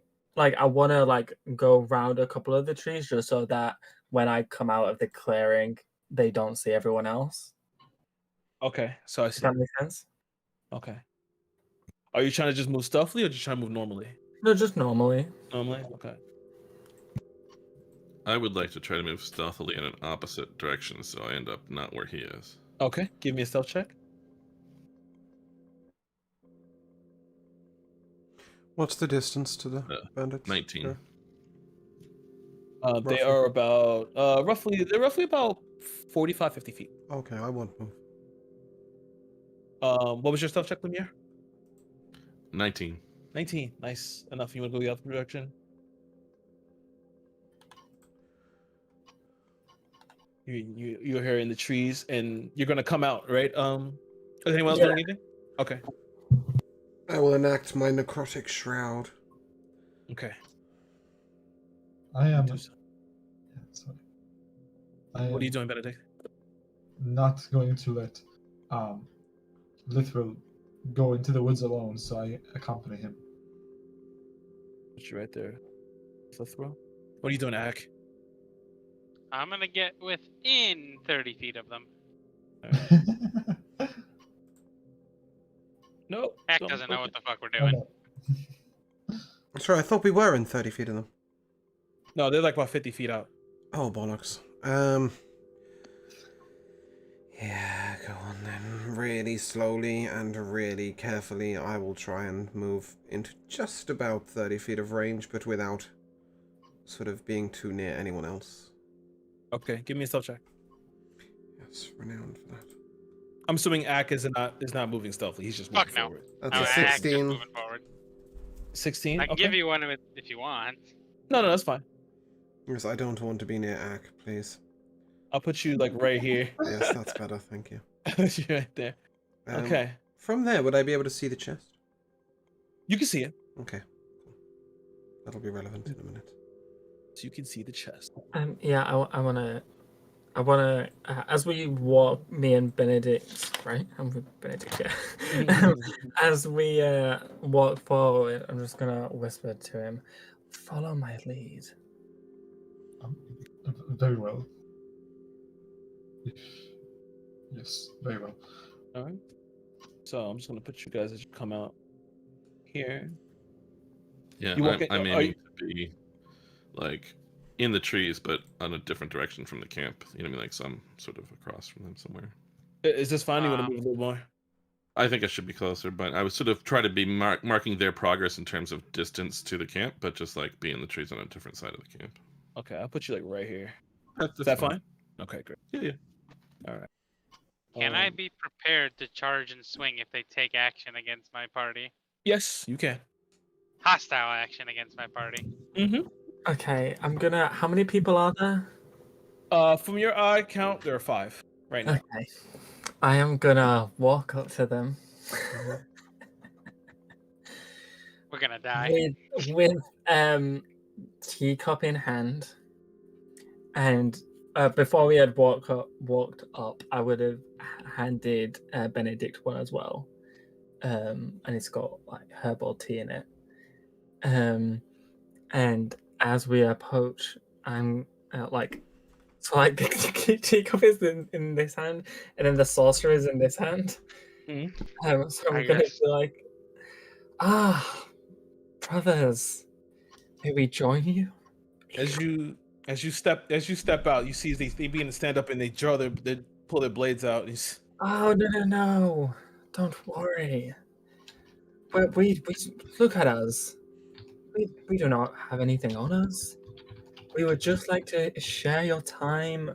You may have some of my herbal tea if you'd like. It's delicious. Give a persuasion check.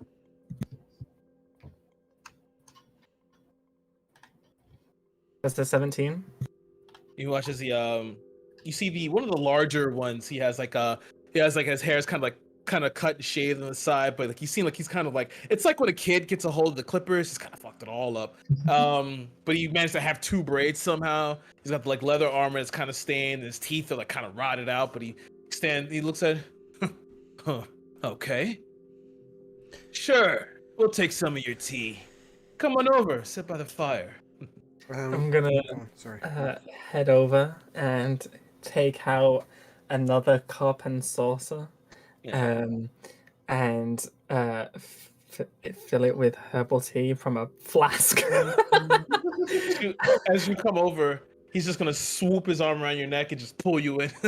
His breath smells like old milk and cheese and meat. It smells terrible. A little bit of alcohol. And he's okay, boys, you got ourselves a new friend. Come on. He's kind of like wrenching your neck as he's pulling you in, and he looks toward. Heck has already begun running. Okay. All right, Zach, what are you doing? You said Zach, you were trying to. I would like to move up a little bit closer and then speak into Axe mind. Okay. So, perhaps a distraction. And then when he sort of realizing that might not work for him, I'll just go, charge! He'll do something, Okay. I'm sure. And basically, I'm looking to get 15 foot in range as stealthily as possible. Yeah, you're within. Okay. 15. Okay. You begin to charge forward as as one of them is currently. Why is this guy so small? Why he's currently holding Lithro by the neck. And Benedict, what are you doing at this point in time? Feeling very confused, very anxious, and kind of like adjusting my hood to pull even further down on my face. So at this point, you hear, you see charging through the forest and foliage, Ak. As he takes his, which one are you going for, Ak? You going for this one right here? I'm going to split the guy's head open that's holding on to my friend. Lithro? Okay. So you head straight over. Give me an attack roll. Can I say I went into a rage on the way over there or no? Sure, I'll let you go into a rage. You are Ak. I usually think that you're like close to being mad anyway. Yeah, I'm pretty mad most of the time. But he's not quite sure at what. Yeah, I'm not quite sure either. Okay. Oh boy, that is no bueno for him with a 26 to hit him. Oh, yeah, that hits. Oh, yikes. It's Ooh, 9 damage. 9, 12, 15 damage. 15 damage. As you run over, you just just lodge the axe into his head as Lithro, you're covered in blood and viscera. As you watch as he kind of Trent! he goes down as Ak pretty much tears through him with the axe. This is as she Okay. cuts through. What are see- you doing? Immediately, you hear everybody else as they stand up and pull out their weapons. I need everyone to roll initiative. Yes. Yes. I can roll initiative, but I wasn't really going to participate. Oh, well, okay. If you don't want to, that's fine. Not in that sense. There is something I'd like to do. It's just not. I don't think it's got anything to do with fighting. It's the best way I can put that. But I've got a 4 or 5 on my initiative anyway. Yeah. Okay. I've got a nat 20.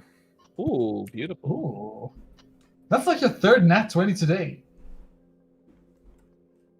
So 10. No, it's not. I haven't had any, I don't think. No, you had other two, but like other checks. I don't remember what you had. I don't think so. I've had like 2 19s. Yeah, he got a Oh no, double yeah, 19 you're right. I and a think nat I had 20. one nat 20 before. Yeah, Yeah. but because you had another one, another nat 20, but you had disadvantage on that one. Okay. That was Never mind. All right. So, Actually, I can combat this a little bit. Oh, and you had another nat 20 on the medicine check for the guy. Anyway. so as you go and as Axe splits the head of this bandit, this one currently immediately pulls out his crossbow and he's going to fire a shot at you. Axe. Ooh, that's a 19 to hit. Ooh. It definitely hits. 2 points of piercing damage as he just it half? slings over and flies, and half for you, yeah, because you are raging. As it slams into your arm, you just knock it off, barely phased. Not like. Next, Lithor, you're up. Just gonna turn to Ak. Why would you do this? Me help friend. But everything was fine. What? He choked friend. What? No, he didn't. Oops. Anyway, I have nothing to say to that. Can you even come up with something? I am going to. I am going to throw my tea on Ak, and as it goes on him, a purple shield of faith rises. Plus add 2 to your AC. Nice. I thought you were just throwing tea at me because I'm an idiot. He was, but then he decided to cast a spell as well.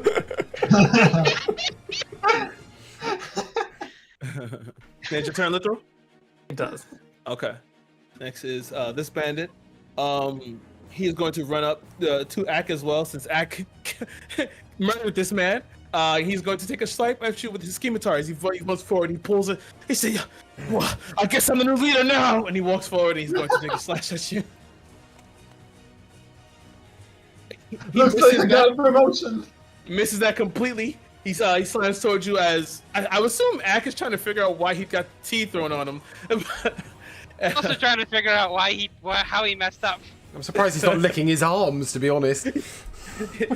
Ak kind of looks down and looks at himself covered in Doesn't tea. know what tea is. Yeah, and completely the scimitar completely whiffs over his head. And as we come to Ak, it is your turn. Oh boy, I get to kill another person. Well, I was gonna go for the guy who shot me, but there's a dude next to me now, so I'm gonna swing at him.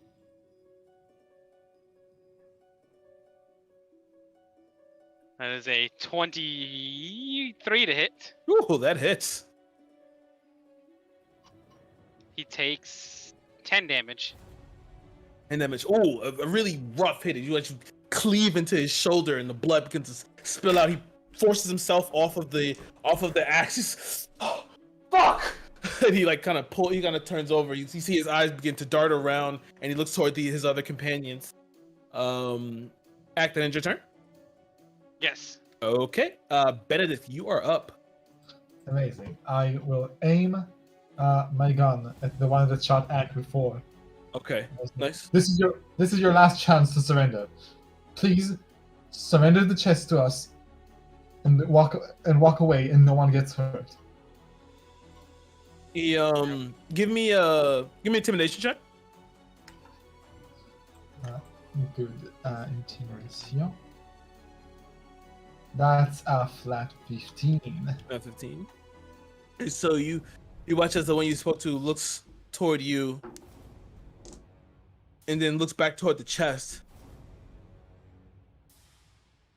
And then you watch as he started to move toward the chest and his hand out. Moving towards the chest in a way of like, I'm going to give him the chest, or am I going to take the chest? Give me an insight check. Seems like a dangerous place to walk. 14. 14. Yeah, he's gonna take the chest and get the fuck out of here. He's gonna run. So I'm shitting him. Okay, please make your attack roll. Then it goes into war mode and 16. Ooh, that hits. Please roll damage. 8 damage. Ooh. Shoot him. You watch his arm blows back, and you can see like viscera and gore explode outwards as he kind of falls down and picks up his crossbow to aim at you to shoot. And you watch as he aims his crossbow. He looks over his shoulder and says something to another one of his comrades behind him. Then it's your turn, Benedict. Yes, for now. All right, Lumiere, you're up. All right. I would like to. So that guy didn't get to the chest though, because it wasn't really his turn. Yeah, he didn't get to the chest. No. But he's like moving toward it. Yeah. So I would like to move to where. Let's see. He's that one. Which one is he? It's this one currently. Okay. So I'm just gonna move. I mean, I'm close enough anyway, but I'm just gonna move like up and left one, and then I'm going to. Oh wait, I think left for yours. Yeah. You got it. Oh, sorry. I don't know if it's flipped. I am going to. Let's see here. I pull out. I don't know if anybody can even see this, but I have a series of little lenses on like a. You ever see like people have like a little travel magnifying glass that like slips into a leather case and like pivots around? I've got like a series of lenses like that, and I pull one out and I sort of hold it, and I'm looking in his direction, almost like a kid gonna burn an ant with a magnifying glass. Yeah. But instead of a point of light, you see that there's sort of a thread between me and him that is like refracting light and pulling it around. And I'm going to try to hit him with my version of Thorn Whip, but for some reason... Yeah, 23. Oh, that hits. So... he takes 3 damage, and he is pulled 10 feet in my direction. I think it's 10 feet. Oh, 10 feet. Oh, you hit that one. Well, that's the one that just got shot, so he is actually dead. So his corpse is pulled by gravity in my direction. Yeah, as you wrap this light and it wraps around his body, you watch as he's trying to go for the chest, and as he pulls, you pull him forward, and as mid-flight, he gets torn asunder. And he begins to fall into pieces and fragments just before reaching you. Beautiful.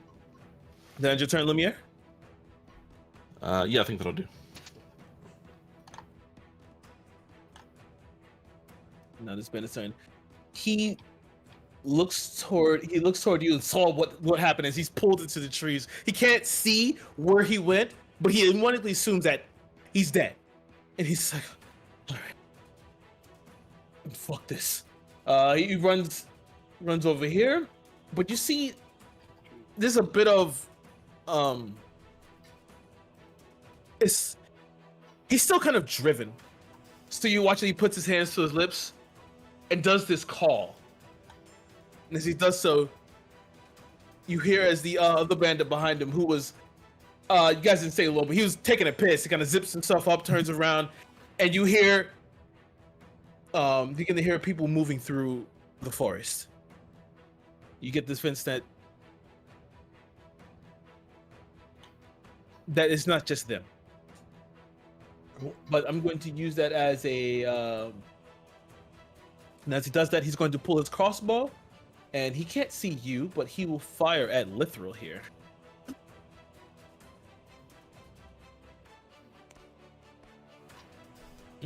21 to hit.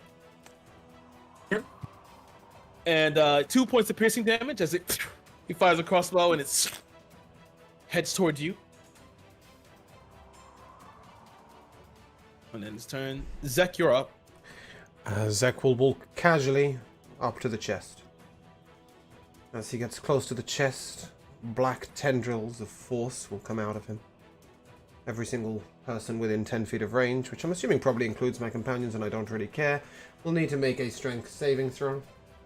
Or take 11 necrotic damage. Actually, no, you didn't pass by them. You're like right here next to the chest. Okay, so cool. it's just these two? Yeah, they'll need to make a strength save or take 11 necrotic damage. Okay. Or half on a... It's a fail? Okay. What's the DC I'm trying to beat? 13. 13. Okay, they both fail. Okay, they take And 11 necrotic damage. as you walk forward, the tendrils whipping about eviscerates the two. Good. And then I'll pick up the chest, and I'll walk 15 foot to the left.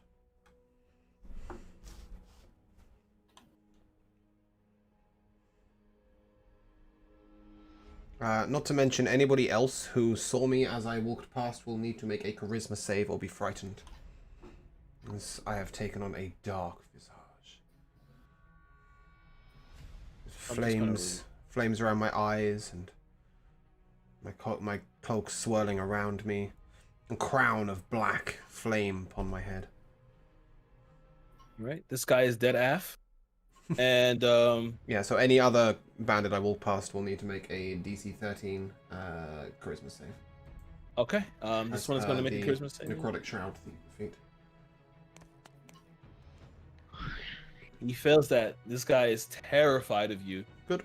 Um, I shall carry on with my chest. Okay. Bye. okay, he's dead. He's dead. Told you, This Kira. Oh, we're one- taking this one light. Okay. At this point in time, you see as one and then another comes out of the forest, and this one's going to take the opportunity here. And seeing you with the black tendrils, he's going to make his charisma save first. Or he makes that one, and then the second one's going to make it. All right, the second one fails. So, but he's going to fire toward Ak. Sick. 13 to hit. I don't think that hits you. Nope. Okay, yep, that goes completely wide as you just kind of move your axe. Ping! It hits it and flies off and hits the floor. Bounces off the tee. Okay, yeah. Bounces off the tee. All right, he's dead af. Lithril, you're up. Okay. How far away are we from the ones in the back? You're about like 15 feet. Okay. So here's where I have to get creative because I have no actual things to do. So the ones that scared, I'm gonna like raise my hand over to them and cast Thaumaturgy, but the one to make it so that he hears ominous whispers in the hopes to like get him to run away. Oh, okay. I like that. Give me a performance check. It's a 10. Okay. I'm going to roll an insight check for them.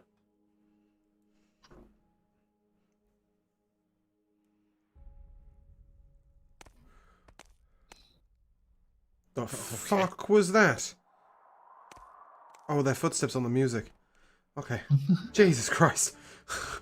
I was like, hello? We are playing Curse of Strahd. Yeah. Okay, so this is what happens. Even though your performance check wasn't high enough, their insight was lower. So you watch as this one starts to flee. Ak, you can take an attack of opportunity. It's not his turn, but you can pretty much finish him off if you want to. Yeah, he's already this frightened one- anyway, right? So it makes Yeah, sense. and this one's going to run off. Oh boy. Oh, I yeah, sliced boy. his ass in half. Yeah, you do. You bring the damage. you bring the axe down, whack, and as he starts to turn and run, your axe hits him, boom, and he hits the ground on the floor, and you just pull it out, the blood just covering your axe. He is dead. All right, we come now, and we came to Axe turn. You can. What do you want to do? There's one bandit right there, and you see he's now regretting his life decisions. Is he close enough to the tendrils? The tendrils is what, 20 feet? You said, James? 10 feet, but they only last. They don't last. Okay. So That you was, know. yeah, it was an Oh, instantaneous okay, I thought- blast out of tendrils. No, it's Arms of Oh, Hadar. gotcha. Okay. I thought Arms of Hadar was a concentration. No, No, he's in ever. Oh, yeah. instantaneous. Huh, Oh, okay. maybe. Well. Yeah, instantaneous. Well, then I'm gonna go to the closest guy. All right. Do your thing. Holy sh! Oh my God! Yeah. Literally cannot fucking miss. Well, or 11 damage. 11 damage. Please explain his grisly demise. Ooh, I just lop his fucking head off. As you walk up and you see him as he's usually stalwart and strong in battle, but after seeing his bandit mates be eviscerated, he starts to like get weak in the knees and start to move backwards. And as he moves backwards, he kind of stumbles, leaving him at the appropriate height for a kobold. And as you run forward, you bring the axe across the ground and cut through his neck. As his body falls down, I'm gonna lick the spot where the arrow bounced off of the tee. Nice. And as he falls, the blood spraying outwards, falling onto the ground. We end our combat.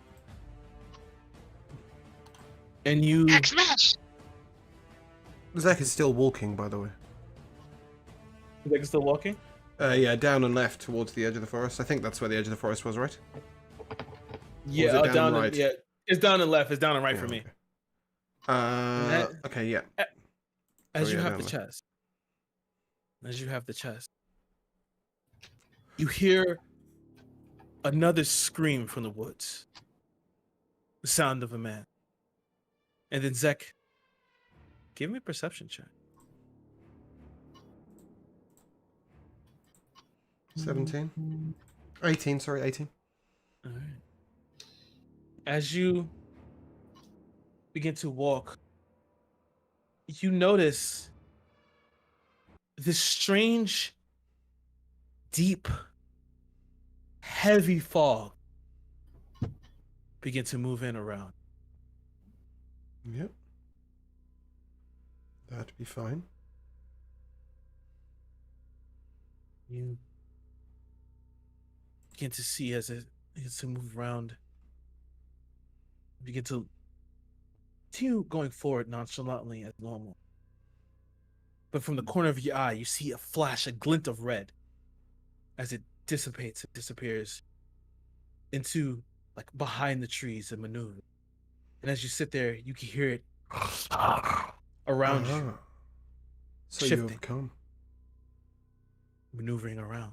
As you look around, you see more and more red eyes as they dart betwixt the trees. Excellent.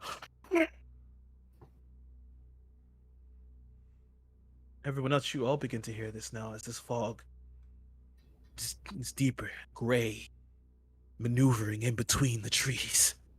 It's like as if it was alive. Tendrils moving in. What is everyone doing at this point in time? I am making sure I stay with Chest Zek. Okay. Zach is doing his best not to stay with anyone else, but sure. You may. Yeah, and it's may the try. chest I care about, not you. Good! Rightly so. I quickly reload my musket and I go, whoever's out there, please identify yourself. Lithro Ack, what are you doing? I probably taking my shield off my back, is just holding it out and kind of like looking around in all the directions. Ack? I'm just staying next to Lithro. Okay, saying it's Lithro. As you say that, Benedict, you see this face, fur, large, wolf-like, begin to move out of the fog. And you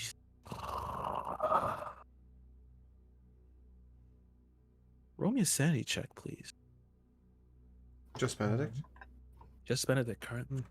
A sanity check would be again. Like what would it be? What do I add to it if I add to it? It's a wisdom saving throw. A wisdom saving throw. Okay, cool. That's a 12. So it's fine. You manage to, as you sit there and look at this beast, it begins to follow you as you stand, as you sit with the musket into the meat of your arm, and it locks eyes with you. It looks at you as the fog begins to move in. But your belief, your love for Tyr keeps you strong in this situation. You see that it was more animalistic. It was trying to strike fear. You watch as it looks at you, and you see two more red eyes at the side look at you before it begins to meld back into the darkness of the forest.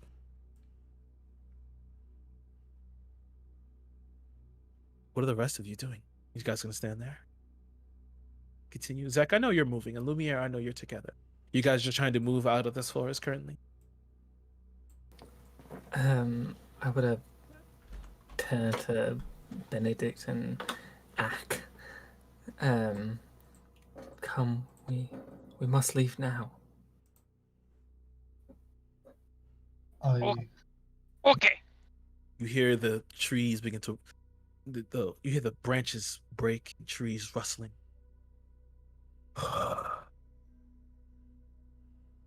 And then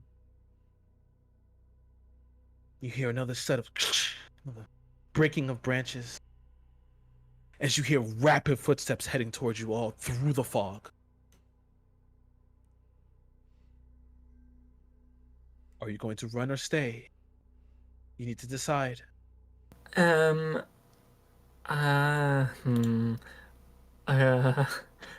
would like Act to. still raging. Act is still raging currently, yes. Do I Okay, know Act that? picking up Lumiere and running the fuck out of there. Do I know? Sorry. Okay. Lumiere? Did you mean well, Lumiere? Sorry, not Lumiere. Literal, yeah. Lumiere. Literal, sorry. Okay. How is the kobold picking up the satyr? Alright. Act strong. It's little his axe is like in his teeth or something. Ridiculous. So I was statement. raging. Lithro? Do I know what direct? Can I tell what direction it's coming from? Give me a perception check. It's an 8. No, it feels like it's coming from all sides. Then since that There's no chance my detect good and evil is still on, right? It's not. It's gone. It's off. Okay. Right now, your spidey senses are tingling regardless. Lithro, would you let yourself be picked up? sure. All right. Ack hoists you aloft and begins to dart toward Zek and Lumiere. And at that point in time, it's like a starting gun. You heard the footsteps. But then now you begin to hear a myriad of footsteps begin to head through the forest, rushing straight towards you. Benedict, you're the one in the back. And you hear them running toward you. Zek, Lumiere, are you guys also running? Or are you still walking? My idea of walking is a swift stride. It's a 30 foot a turn sort of stride. Okay. Isn't Beck a Which tiefling? No. Are we abandoning Okay. the chest here? Zek has the chest. I have to check. Yeah, Zach has the chest. Yeah. Where's this chest? Okay. Which do you think is leading us where we need to go more? Taking the chest away from here, or just facing the mist? You have to decide fast, as now the footsteps are approaching faster. So you're gonna need to find a way If to I get out see of an this enemy, forest. I will destroy it. Until then, I intend to get out of this forest. And I will keep going. With my 18 perception, did I know which direction they were coming from? Yeah, with your 18 perception, you can clearly tell exactly which direction they're coming from. They're like from the if it's behind you, it's like back right. Oh, for cool. you, Right, towards okay, you. cool. I'll just keep walking. Wait, so Well, Zek's taking striding. the chest? Zek took this chest a long time ago and is still carrying it. Just making sure. Okay. Then yeah, I would retreat as well. Okay. As you all begin to move forward, Zek, Lumiere, you see to the right a swarm of red eyes now alongside you as they're beginning to dash along with you as the fog begins to pull in and begin to curl around. So I need currently Constitution checks from everybody, please. Let's see if you can keep up this pace. That's a natural one. Okay. Let's go. 13. Okay. That's an 11. Okay. 17. Okay. It's not like I was dashing. I was just using my regular movement speed. So. It's a 9. A These 9. dice are all glittery. So, Benedict, for you running, somehow you've fallen behind as everyone else is moving forward, heading through the forest. You hear, as you're running, you just hear behind you as you can feel the hot breath and the spit in the back of your neck. You feel. I'm going to need a dexterity saving throw from you, please. From who? Can I? Benedict. Do we notice like that he's that close? Like, can I do something, or do we just not know? You can notice. What would you want to try and do? I was gonna try and, like, good old Thaumaturge, and try and cause some like tremors behind Benedict to try and, like, I don't know, knock him Deter off them? balance or something. Distract them? Yeah, Maybe dissuade him. yeah. Give me a performance check. Give me an intimidation check because you're trying to get them off of you, like trying to like. Yeah, give me an intimidation check. That's a 17. 17. I'm going to roll an insight check for whatever this beast is. Take care. The beast is Barry. No, that does not work. As I a got a goblin. 15 on my. You got a 15.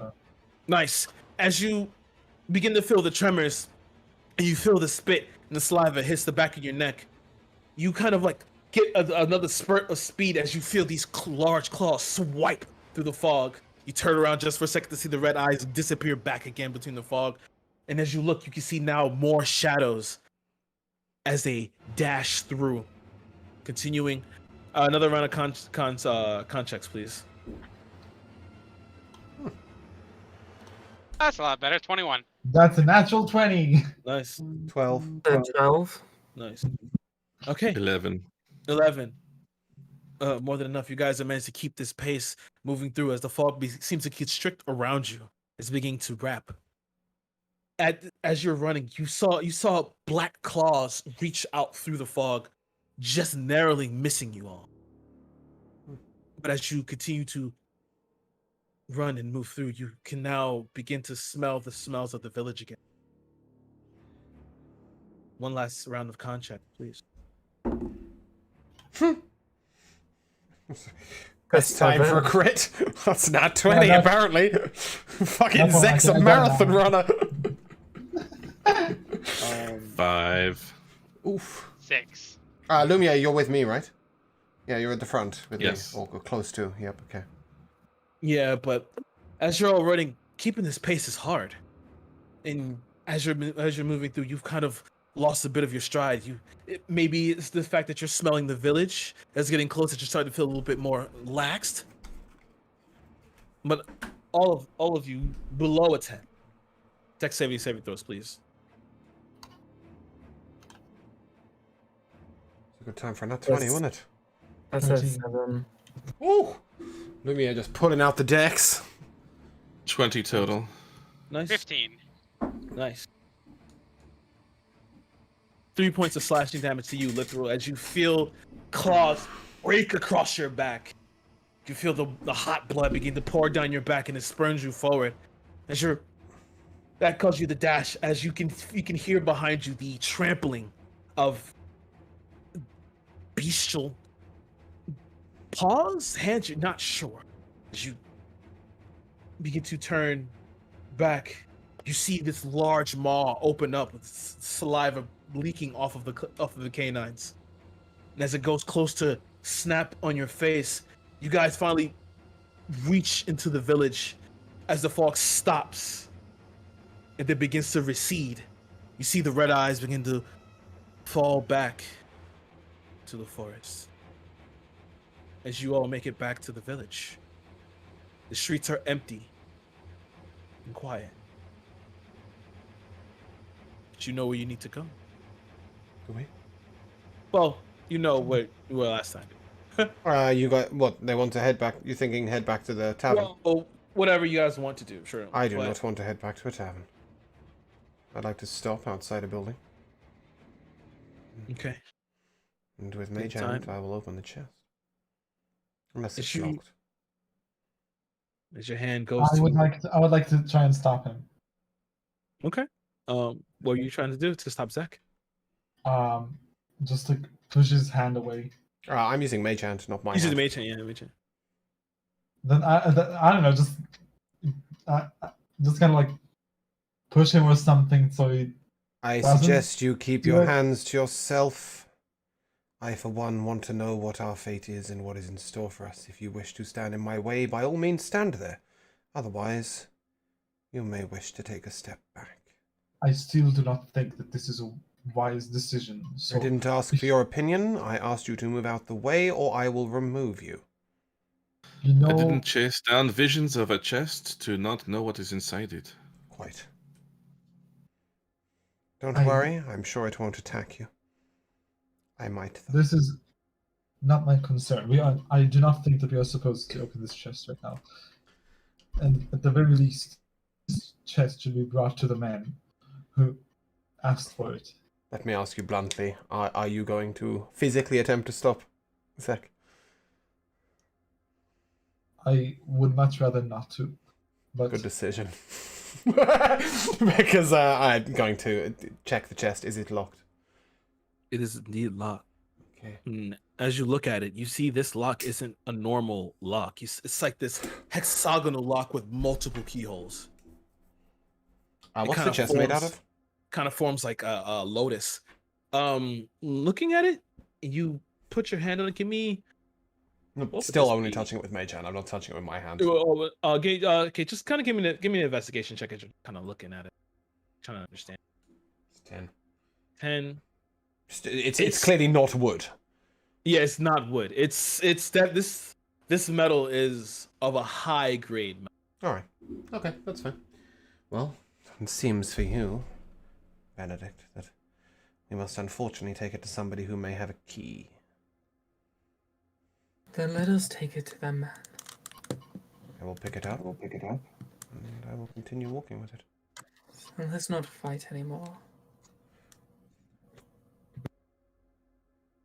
All right. You stand and head back into the tipped chalice. By this time, a lot of people have cleared out because of all the excitement that happened. You see the tables are still pushed together with some bloodstained rags here and there. And as you come in, the bartender looks as he's kind of wiping down everything, trying to clean up along with the barmaid. He says, "Oh, you guys are back." What room is the injured man in? He's in room 3. Okay. I'll walk to... is it up... all the rooms are up the stairs? All rooms upstairs. I'll head straight up the stairs. Okay. I immediately follow Zek after what just happened. I'm not going to let him deal with the injured man alone. When I get to room 3, I will Eldritch Blast the door, forcing it open, and I will walk in. The door just swings open, and as you come in, you see the priestess. What is wrong You with may you? leave. There's no such thing. Is this man awake and able to talk? He is currently sleeping and resting. Then wake him. Man has been through so much. Yes, and everything he went through to find this chest. I've retrieved it. He wants to know what's in it. I want to know what's in it. You are irrelevant. Wake him up. Zach, please do not. Do you want to wake him up? And you all hear this. You hear all his Zek at the Zek, please. We don't know what this man has been through. Let him rest. Did you hear him? Our destinies will not change by waiting until morning. His might. He used what he thought might have been his dying breath to tell us to get the chest. We have done so. I think he would like to know. I think he would like to rest. He's unconscious. I will. Jack's gonna run up and shake him. Thank you. That is convenient. My mage hand will not have to. As you walk up and shake him. The chest. It's here. You got the chest. Open it. I do not have the. Who does?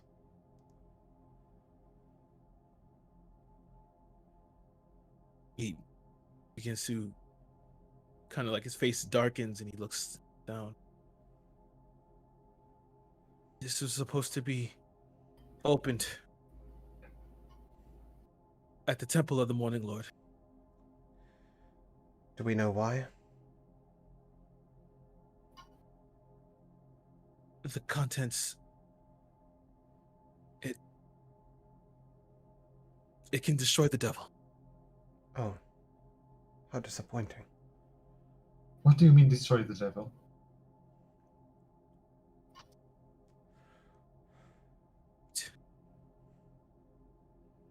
It has power, it has sway. And the devil wants to reclaim it. Did you just say the morning lord? Yes. Oh, praise, brother, praise. He looks at him. The priest just looks at you and just bows. Excellent. At least you'll be able to give us directions. Come on then. The Morning Lord. Yeah, man who. Oh, do we have a name for this man? Man, do you have a name? The man is named Brandon. Brandon. Brandon. Yes. We will be traveling to the Temple of the Morning Lord immediately. Do you wish to attempt to make the journey with us? It is my duty. And as he stands up, you see on his right shoulder he has a tattoo of a raven and a castle with a sword through it. And you see that like it's kind of crossed out.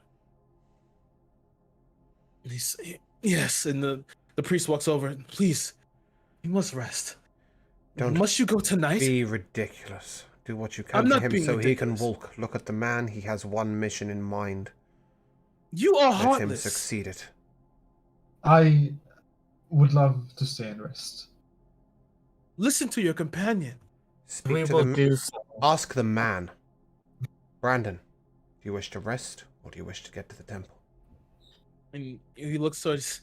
No, and as he begins to stand up, you hear just a like slight little pop of something, and he kind of leans back. He kind of leans back, sits back down. No, I could do this. Priest. No, nonsense. There is really. I am going to stay and rest here, and it would be dangerous for you to leave alone. And if my fellow party mates would like to stay and rest as well, then I think you'd be better off to stay the night here with us, if you would like. If you must rest, then you must rest, I guess.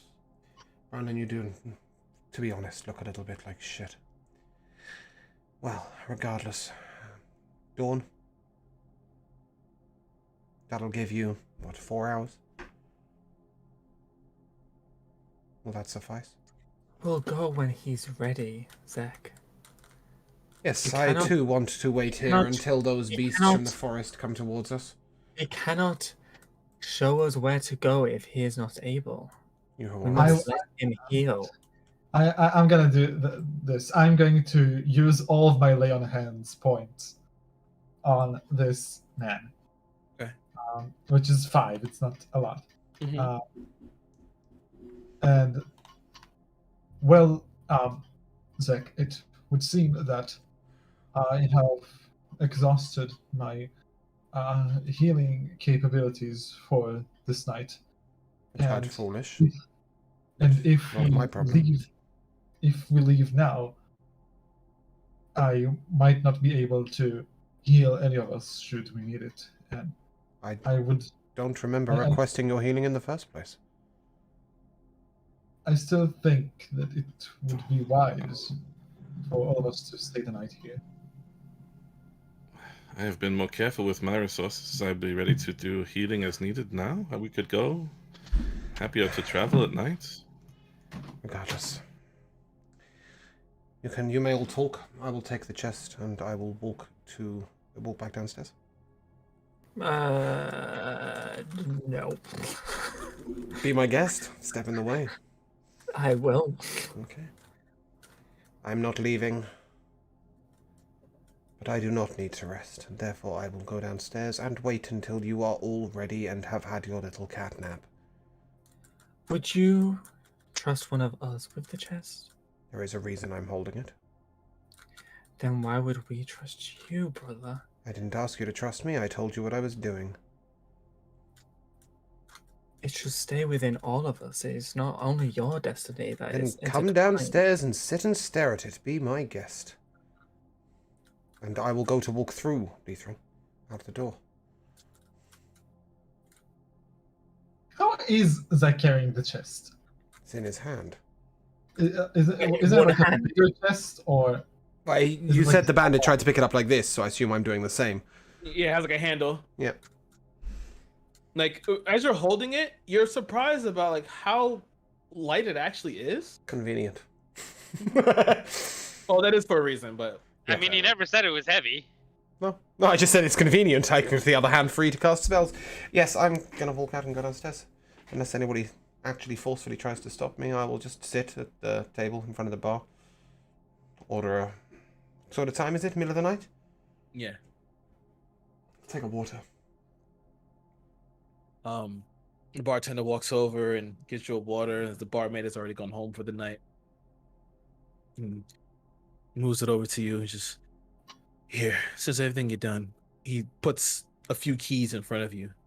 You know, if you change your mind, if you guys want to stay here, I'm not sure what's going on. I think some of the people I arrived with might be staying if you want to keep the keys for them. If it's okay with you, I will be sitting right there. I can do that. And as you're sitting there, you see the owner of the Whistling Adventurer walks in. She just kind of walks up and gives him a kiss on the cheek. He says, "Hey, honey," and she looks at you and, "Oh, you were here earlier." Yes, and I am here now. You were in the shop earlier and you're here now. Are we done stating the obvious?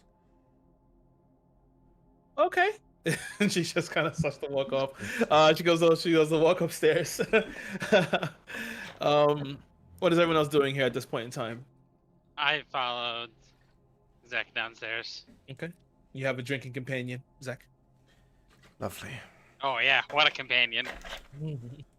Do me a favor. Think quietly. And I will take my seat in the corner with my water, chest in the middle of the table. Mage hand holding the chest in the middle of the table. As long as he's still conscious a moment, I want to ask the Brandon dude. I get you, Brandon. Where is this temple? Where must we go? The temple. It's beyond Eveningshire. It's so large. And in your travels here, you guys did pass a large cathedral. There's a priest there. He has the key to open that chest. And perhaps we could finally save Barovia. So we will then It will sort of mark the way forward for us to go into the mists. You want to go toward the mist? I must. I have someone to find. Just as a quick world question, do we all know what the deal with Barovia is, or do our characters not know Well, anything?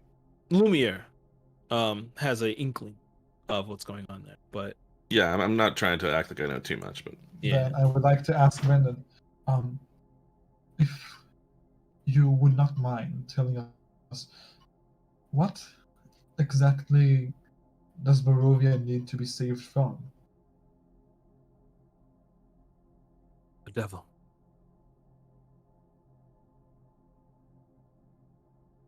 What? He is the Lord and Master of Barovia. Powerful, bloodthirsty, merely looking at humanity as playthings. He and his court simply kills. And his pet, this sapphire beast, this dragon.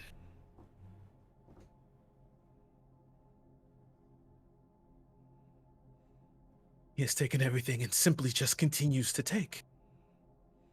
His thirst will never be quenched.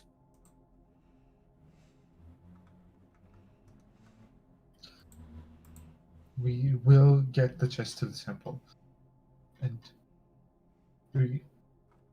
I will do anything in my power to help, as little as that might be to He just to save Barovia. he holds his ribs. Many have tried. We once led a revolt. A powerful mage came by, tried to help us. Now he's at the bottom of the ravine. There's no one who the devil fears. And he kind of reaches up and like pats your face. But I thank you for trying. And he kind of leans back, kind of chokes a bit.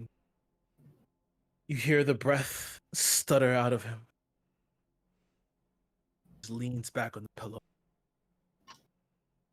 Just lets himself drift away to unconsciousness.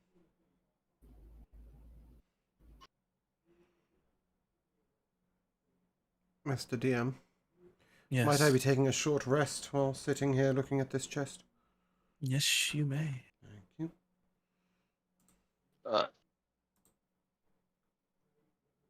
What is everyone else doing?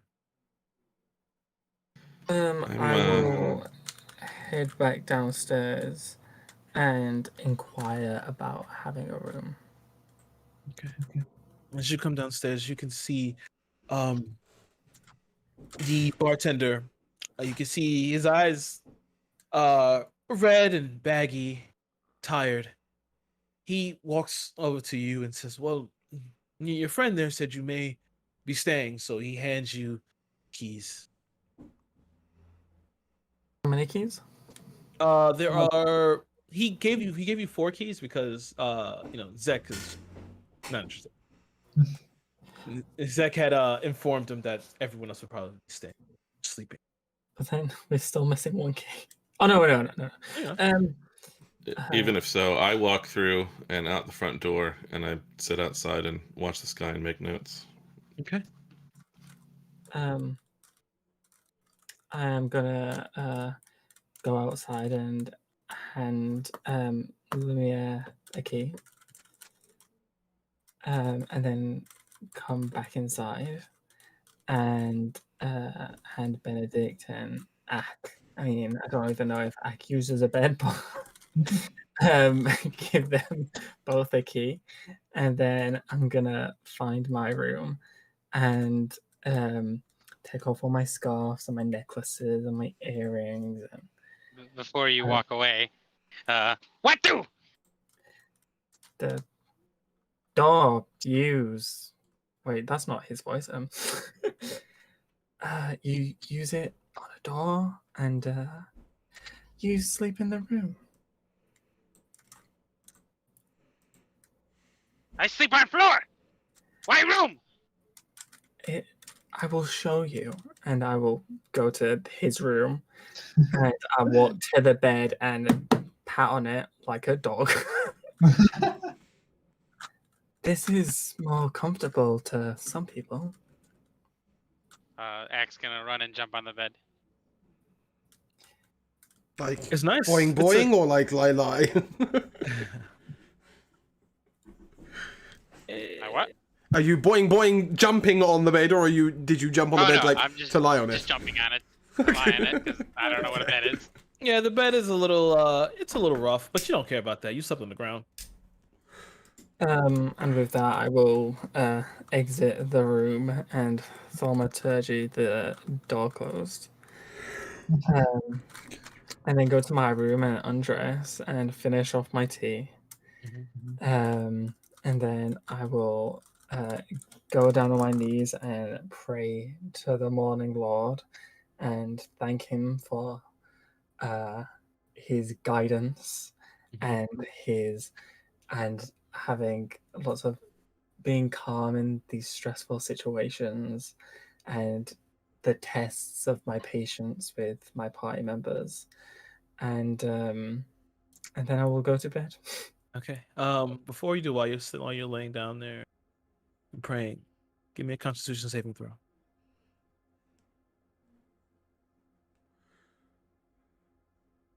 It's a 4. The 4. Ooh. As you're praying and you have your head bowed, you feel this searing heat from when you were struck earlier running. And you die. You feel it Roll a new Sorry, character. Kira. as it begins to radiate, and you wince. Still hear the snarling. You can see the saliva, and you just get the urge, this taste, this hunger that you've never really had before. Your mouth salivates. It's stale. And then it begins to recede. Suddenly fight through it. You move your hand behind. Touch it. You see that it's pulling. You see your hands are still covered in blood. You lay back in the bed. Finally, attempt to fall asleep. Have you cursed me with lycanthropy? Lumiere, as you're out there watching the stars, you notice that, unless you want to stay up a little bit more, give me a constitution check.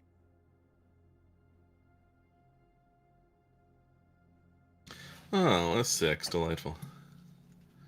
Writing down, charting, and then you yawn. The excitement of the day, the long travel and the earlier, it's kind of worn on you. If you want to stay awake, you can, but it'll cost you.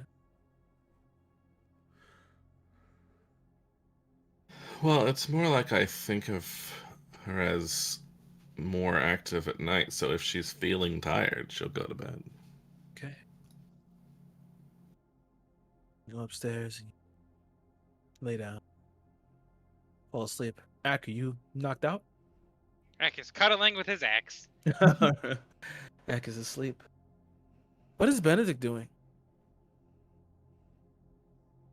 Benedict would go to his room, lock the door. He would get into he would take off his armor, get into his sleeping clothes, Mm-hmm. kneel at the foot of the bed, and he would start praying to Tyr.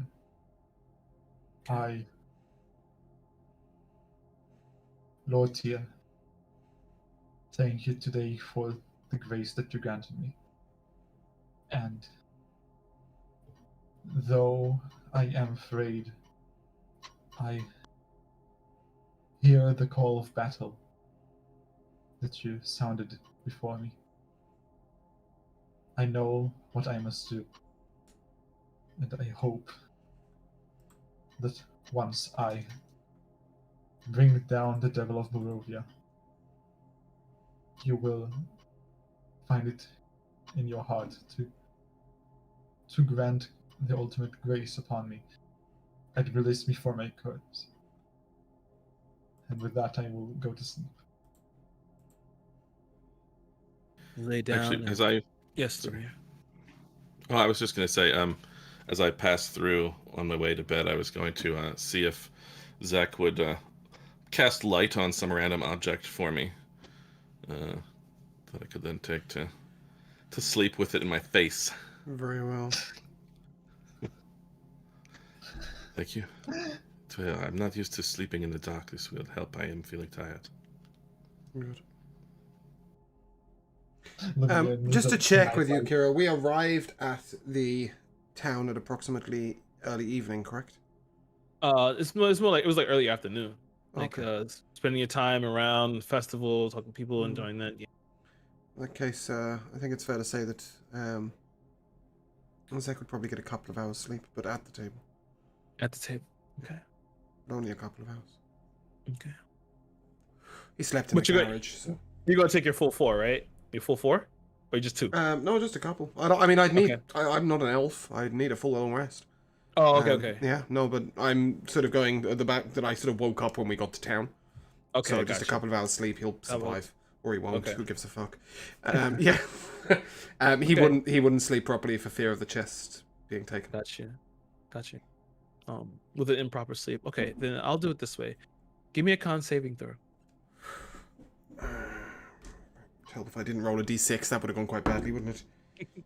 That's a... What's my modifier? 0. 17. 17. Okay. Seems like Constitution is my thing today. Seems so. Sucked at everything else. Constitution going brilliantly. So yeah. 17. Okay. You will not take a point of exhaustion when you wake up in the morning. Well, how kind of you. Mm-hmm. I'm a nice god. Okay. So. Debatable. So, as you all are finding the time to let the darkness take you, deepening slower and slower into sleep, the moments that happened today flashing by you.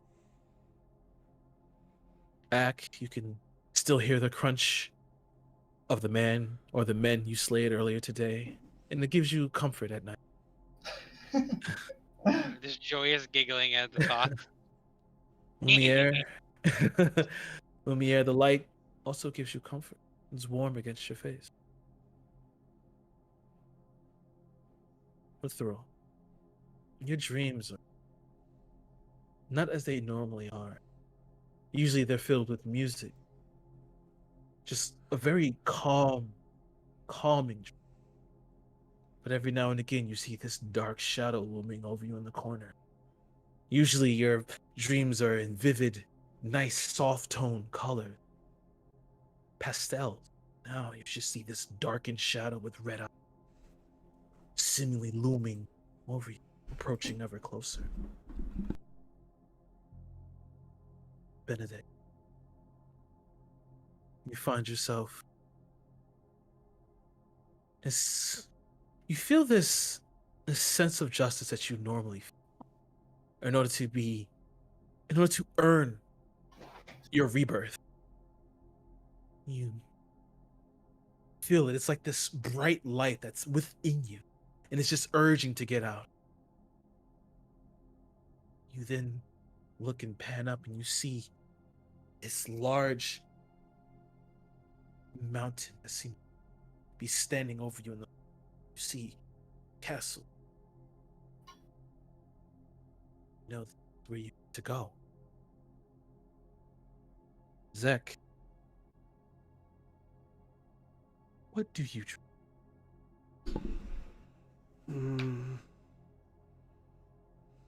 Opening the chest and finding power. As I thought you would. You can see the latches being undone, the lotus-like lock turning, and then you see this bright light begin to, first, it's a glow, then it turns to this deep, dark shadow that kind of begins to coil outwards. It's cold, but it's welcoming. You feel that there's something here, that this is something that you want. And as the chest opens, it then shuts as you see this hand dipped in shadow begin to arch over the front of the lid. You see these nails just kind of extended over, and you see this ring, golden signet. And you hear this voice. And so,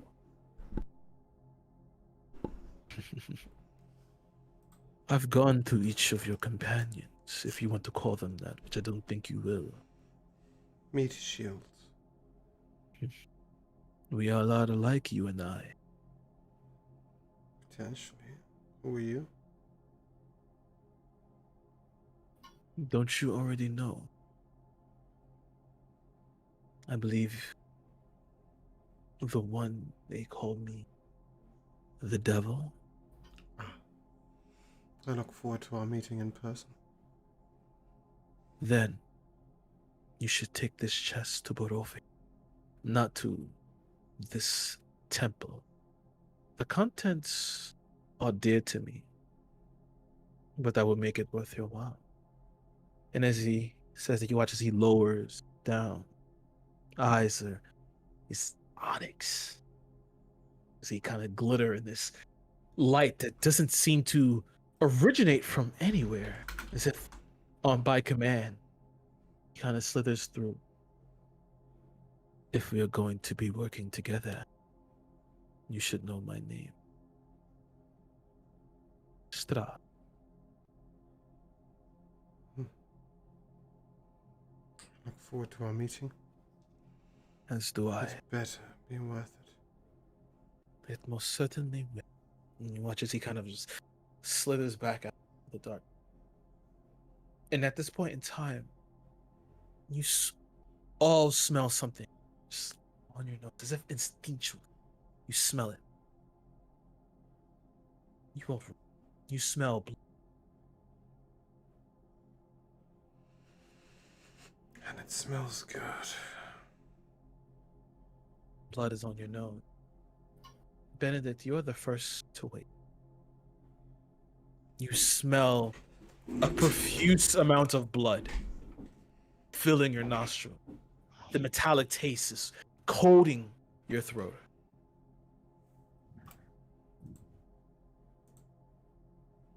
What do you do?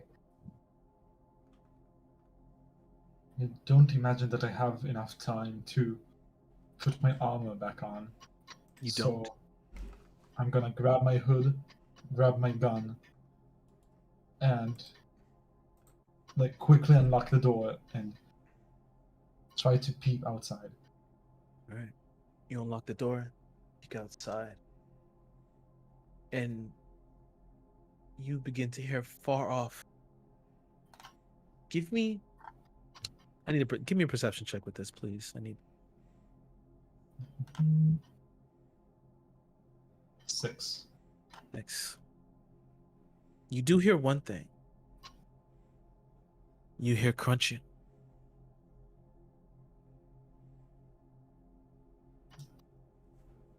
I open the door and look down the hallway with my gun pointed out. You peek out, look down the hallway. There's only a little bit of lantern light that kind of leads down the staircase coming from there, but the rest of the hallway is cold. It's just black. You look down. the room next to you. You see crimson pouring from beneath the threshold. And you crunch it.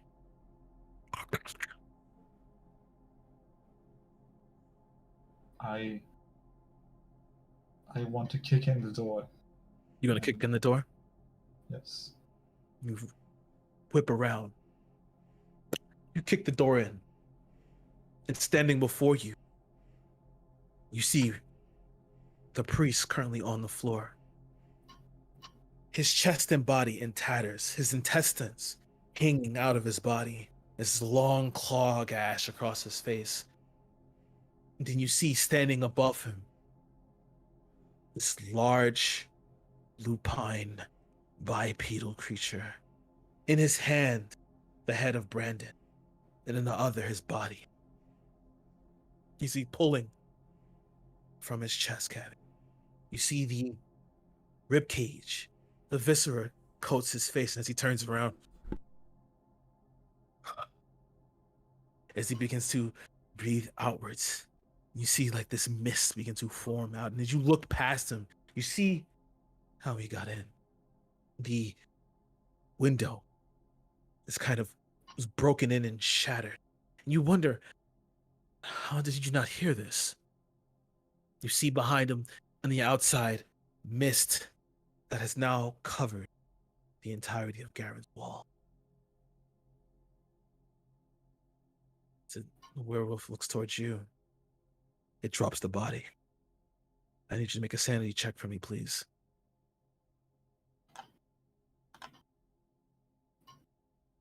22. Me too. As the door has kicked in, you all wake up to this loud thud of wood splintering, crashing.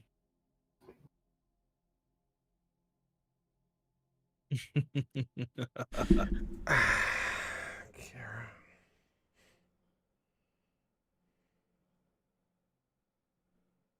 No. Okay. I will wake and stay at the chest. Check that it's Okay. intact. Okay. I want The to go chest. upstairs. The chest tack has not been touched. You feel you have a job to do. You've been given a task. Yeah, Zek has sort of come to the conclusion that he's going to attempt to keep lying to this Strahd. He wants the power that's in the chest for himself. Good luck. Hmm. So, Well, the other option, of course, was just to get up and walk out the front door, but unfortunately, I quite like Zek and I'd like to keep playing him. So, kind of in a conundrum with that one. But yeah, I think the mystery of the power inside the chest is enough to keep him. okay, as the door was like a starting gong. As you all wake up, you all begin to smell blood, and as you begin to hear a chorus of screams, as if they're all going in a row. You hear screams, children, men, women outside.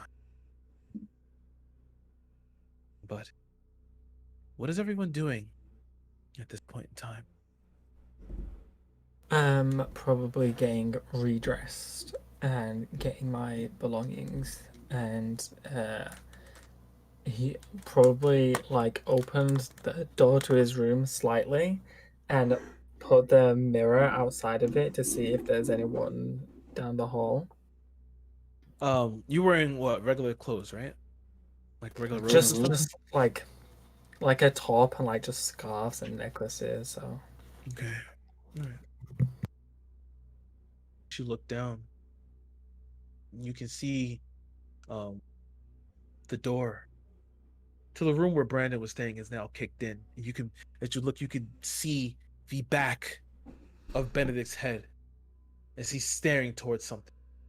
You see at his feet that he's stepping in blood that's pulled out from the room. Okay, then I would have like stood up and taken my shield and had it in front of me and walked towards Benedict. And I'm gonna tap him on the shoulder. Okay. Ak and Lumiere.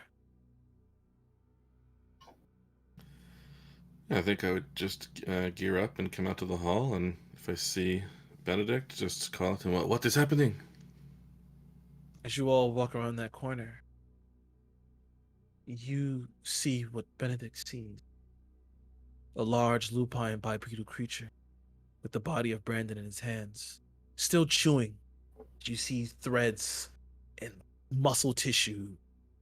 You can smell the blood. It's so strong. We're going to have to get directions from someone else. I shoot it. I was gonna make you roll a sanity check, but because of that, I can't. That was great. The literal, as you do tap Benedict on the shoulder and you look toward this creature, that feeling you felt earlier kind of comes back. You get this small feeling of, okay, we need to deal with this.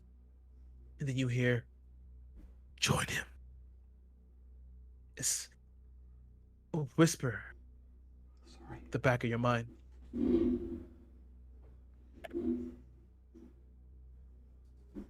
That's a join in. Join him. Oh, join him. Wait, join who? I said like the monster. Yes. Oh, right. I'm not gonna reply to that because that's real toxic. And I'm gonna thaumaturgy because I'm in love with this spell now. I'm gonna thaumaturgy the door closed.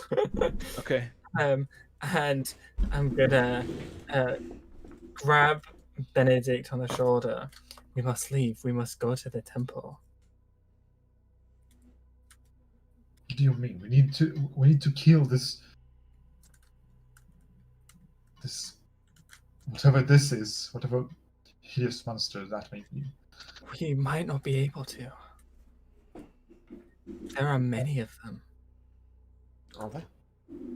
But it seems like it. At this point in time, you're still hearing screaming coming from around the village. Oh, okay, right. In that sense, yeah, sorry, misunderstood. But when we were being chased, it was That's kind it. of Yeah. very heavily implied there was lots of them. So So you guys, I'm assuming, all run down the stairs along with Benedict and Axe Stefan, but I'm assuming Axe is whatever. And I'm gonna Lumiere. at least take my time to re-armor. Okay. If we're going to I'll let you try and run, and you can get like your AC is still not going to be as high as it normally is, but you kind of got some of it on. Being able to don and doff armor does take time, and donning while running is near impossible. at least take it. Like at least pack my stuff quickly and. Okay, yeah, that's fine. You can pack your stuff. You can pack your stuff. As they come down the stairs, I'll look over to them. Oh, we're in a hurry now, are we? I have a question for Kara. So I'm a worshipper of the Morning Lord. Would I have any kind of inkling as to where this temple is? Yeah, you do know where this. You do know where this temple is. It is called what is the place called? Millbrook. Millbrook is the place called. So we're in a hurry now. Yes, we must go to the temple. Imagine I we can had have think left 3 hours ago. Wow. Foolish decisions have been made. So you'd like to go out into the screaming wood, you, delicious as it is. It seems like an interesting choice. Well, you first. Do you have a suggestion, brother? Right now, I'm kind of wondering why we didn't leave earlier, and I'm debating what it looks like out there. Why don't you go and find out? We must not focus on the past. We cannot change it. Open the damn door. Well, thaumaturgy it. Good. There are Swing the door 4,000 open. monsters outside? You thaumaturgy the door open. As you look outside, you see the entire village is on flames. People being dragged into the streets as they're being torn apart in the sun. You see some on pikes already been erected as they're bleeding through, their intestines wrapped around the wood. And you see as through the fire, this woman, hair black horns that extend upwards and wrap around. Wearing this dark metal plate armor and corset with a sword covered in blood as she steps forward. Kill them all. This place now belongs to Barovi. Well, It belongs to our master. I guess we must fight our way out. Now I'll pick up the chest and I'll walk out the door.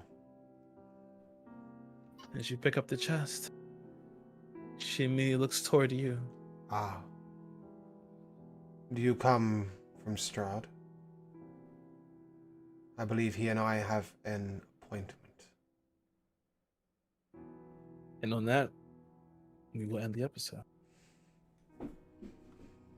Woo! I don't know if I'm in next episode, but nevertheless. Yes. We will come to MVPs. Jedi? Yeah, okay, so this might come up like every single time, and I'll try not to say it every single time, but for me, it's the mists and fog. Like, I still miss the era of video games when, like, the draw distance was really shitty, and so everything was always in fog all the time. Yeah. And so that, like, always just sets mood so perfectly for me, and it lets you do things like they're chasing us without, like, it being super mechanical, you know what I mean? It lets Yeah. you just sort of give atmosphere. It's really nice. Yeah, I love the mist. Joe, jellyfish. I mean, Ack. Yeah, I mean, Ack, and the way that I kind of found myself babysitting Kobold. But yeah, Ack is fantastic. I've had Thank you. a lot of this character. Thank you. You're welcome. And I believe you come to Moon. Axe complete and utter misunderstanding of the bandit situation, That but was then hilarious. cleaving 3 of them in half immediately. was hilarious. Doing act things. Josh? I honestly thought you were describing joking him. No, well, he was like, you know how you like take your brother and kind of give him like a noogie or whatever. Yeah. I mean, you're not incredibly wrong because they were gonna try and rob Lithro and do whatever. Like they were gonna try and fuck him up. But yeah, so your instincts weren't off. You were gonna take Lithro's tea, rob his ass. They saw the musket on his back, and they were gonna try to take him for everything they had. Huh? Yeah, Joe has a musket. Yeah, but it's Oh, right. Sorry, I'm Benedict's back. Yeah, cool. Yeah, Benedict. Yeah. Josh. I think obviously the big one goes to you, Kara. Stop. All right then. So, anyways, no, you doing an amazing job. But kind of want to give it to myself for managing to get rid of 3 enemies with thaumaturgy. I mean, 2 enemies with thaumaturgy. Yeah, I'll give you that. I mean, that was a smart idea with the bank also piggybacking off the fear. You guys work together. I like that. Yeah. So I was like, cool. I'm gonna take that. And James. That's the most useful combat use of thaumaturgy I've ever seen. Yeah, pretty much. Josh making tea for bandits was pretty wonderful. The poor abused shopkeeper who's still being friendly to Zek. She's a nice. She's a nice. Well, she's some dead now. odd She's a nice reason. Axe incredible apple bobbing talents. Yes. And the sort of just the setting, the atmosphere is brilliant, and also the fact that it feels like you've decided my character is too appropriate and therefore needs to be removed. No. Sending me off to Strahd instead. Bye. No. So. Oh, you said at the end, not me. Well, the thing is, so you set it up. It was there. Well, because that's how Strahd plays. I mean, that's literally in the book. Like, it's like, all right, Strahd is, if someone has seemed like maybe not of goodwill or maybe can be swayed, he will fuck with them. And he will make offers. He'll make deals. So like that's how Strahd works. That's how the whole module works. I'm fine with it. I think it'll be Just very, don't know how very the team are interesting. going to play along, but we'll go with it. Yeah, I don't know. I'm interested to see exactly Yeah. what happens. But no, Yeah. definitely. But more than anything, the atmosphere. The atmosphere is phenomenal. You said it brilliantly. Thank you. Oh, it's me last. It is you. Just the fact that I get to play Curse of Strahd. My last Strahd campaign was not the best. I didn't really enjoy it. Especially when I was the one trying really hard and other people weren't trying hard. So then I just looked like a tryhard. And well, you know, me being able to DM it is fine. I got because- one more when you're done. Okay. And I was just like, you know what? Yeah, I get to play Curse of Strahd with people who are going to take it seriously and allow me to play Strahd. So that's great. Mo? You having to retcon James literally being unable to fucking see Axe. Oh, yeah. I was like, oh shit, well, fuck. I just loved your like, well, Axe just misses anyways. Yeah, he Shit. just makes it anyway. He's just gonna make it anyway. I assume that Ack was too excited. He was too excited, and he just mismeasured. Yeah, no, thank you so much to Kira for running this, and thank you guys for being here. We will be running this again next week, 12 p.m. EST. You may see episode 2, and we will continue from there. This evening we are running Struggling Hosh, so I will literally be offline for somewhere between 45 minutes and an hour, and then we'll be back, because sometimes we just play too much D&D. If you want something to watch in the meantime, we will be raiding Zaki Whack. He is the DM for the Secret Adventurers Society, so please grab your raid call and your sub raid and show him some love. As for the rest of the week, I mentioned briefly earlier, we are running a slightly shortened version of Milton tomorrow. We're only losing about 15 minutes, so don't worry too much about that. And then from Monday, it's business as normal. For those of you who are expecting Urxos on Friday, it will be coming this Friday, but there will be a trailer on YouTube during the week. Look forward and look out for that. Yeah, if you guys would like to say goodbye, we're going to head. Goodbye. Bye-bye. May the blessing of Tyr accompany you wherever you may go. See you soon.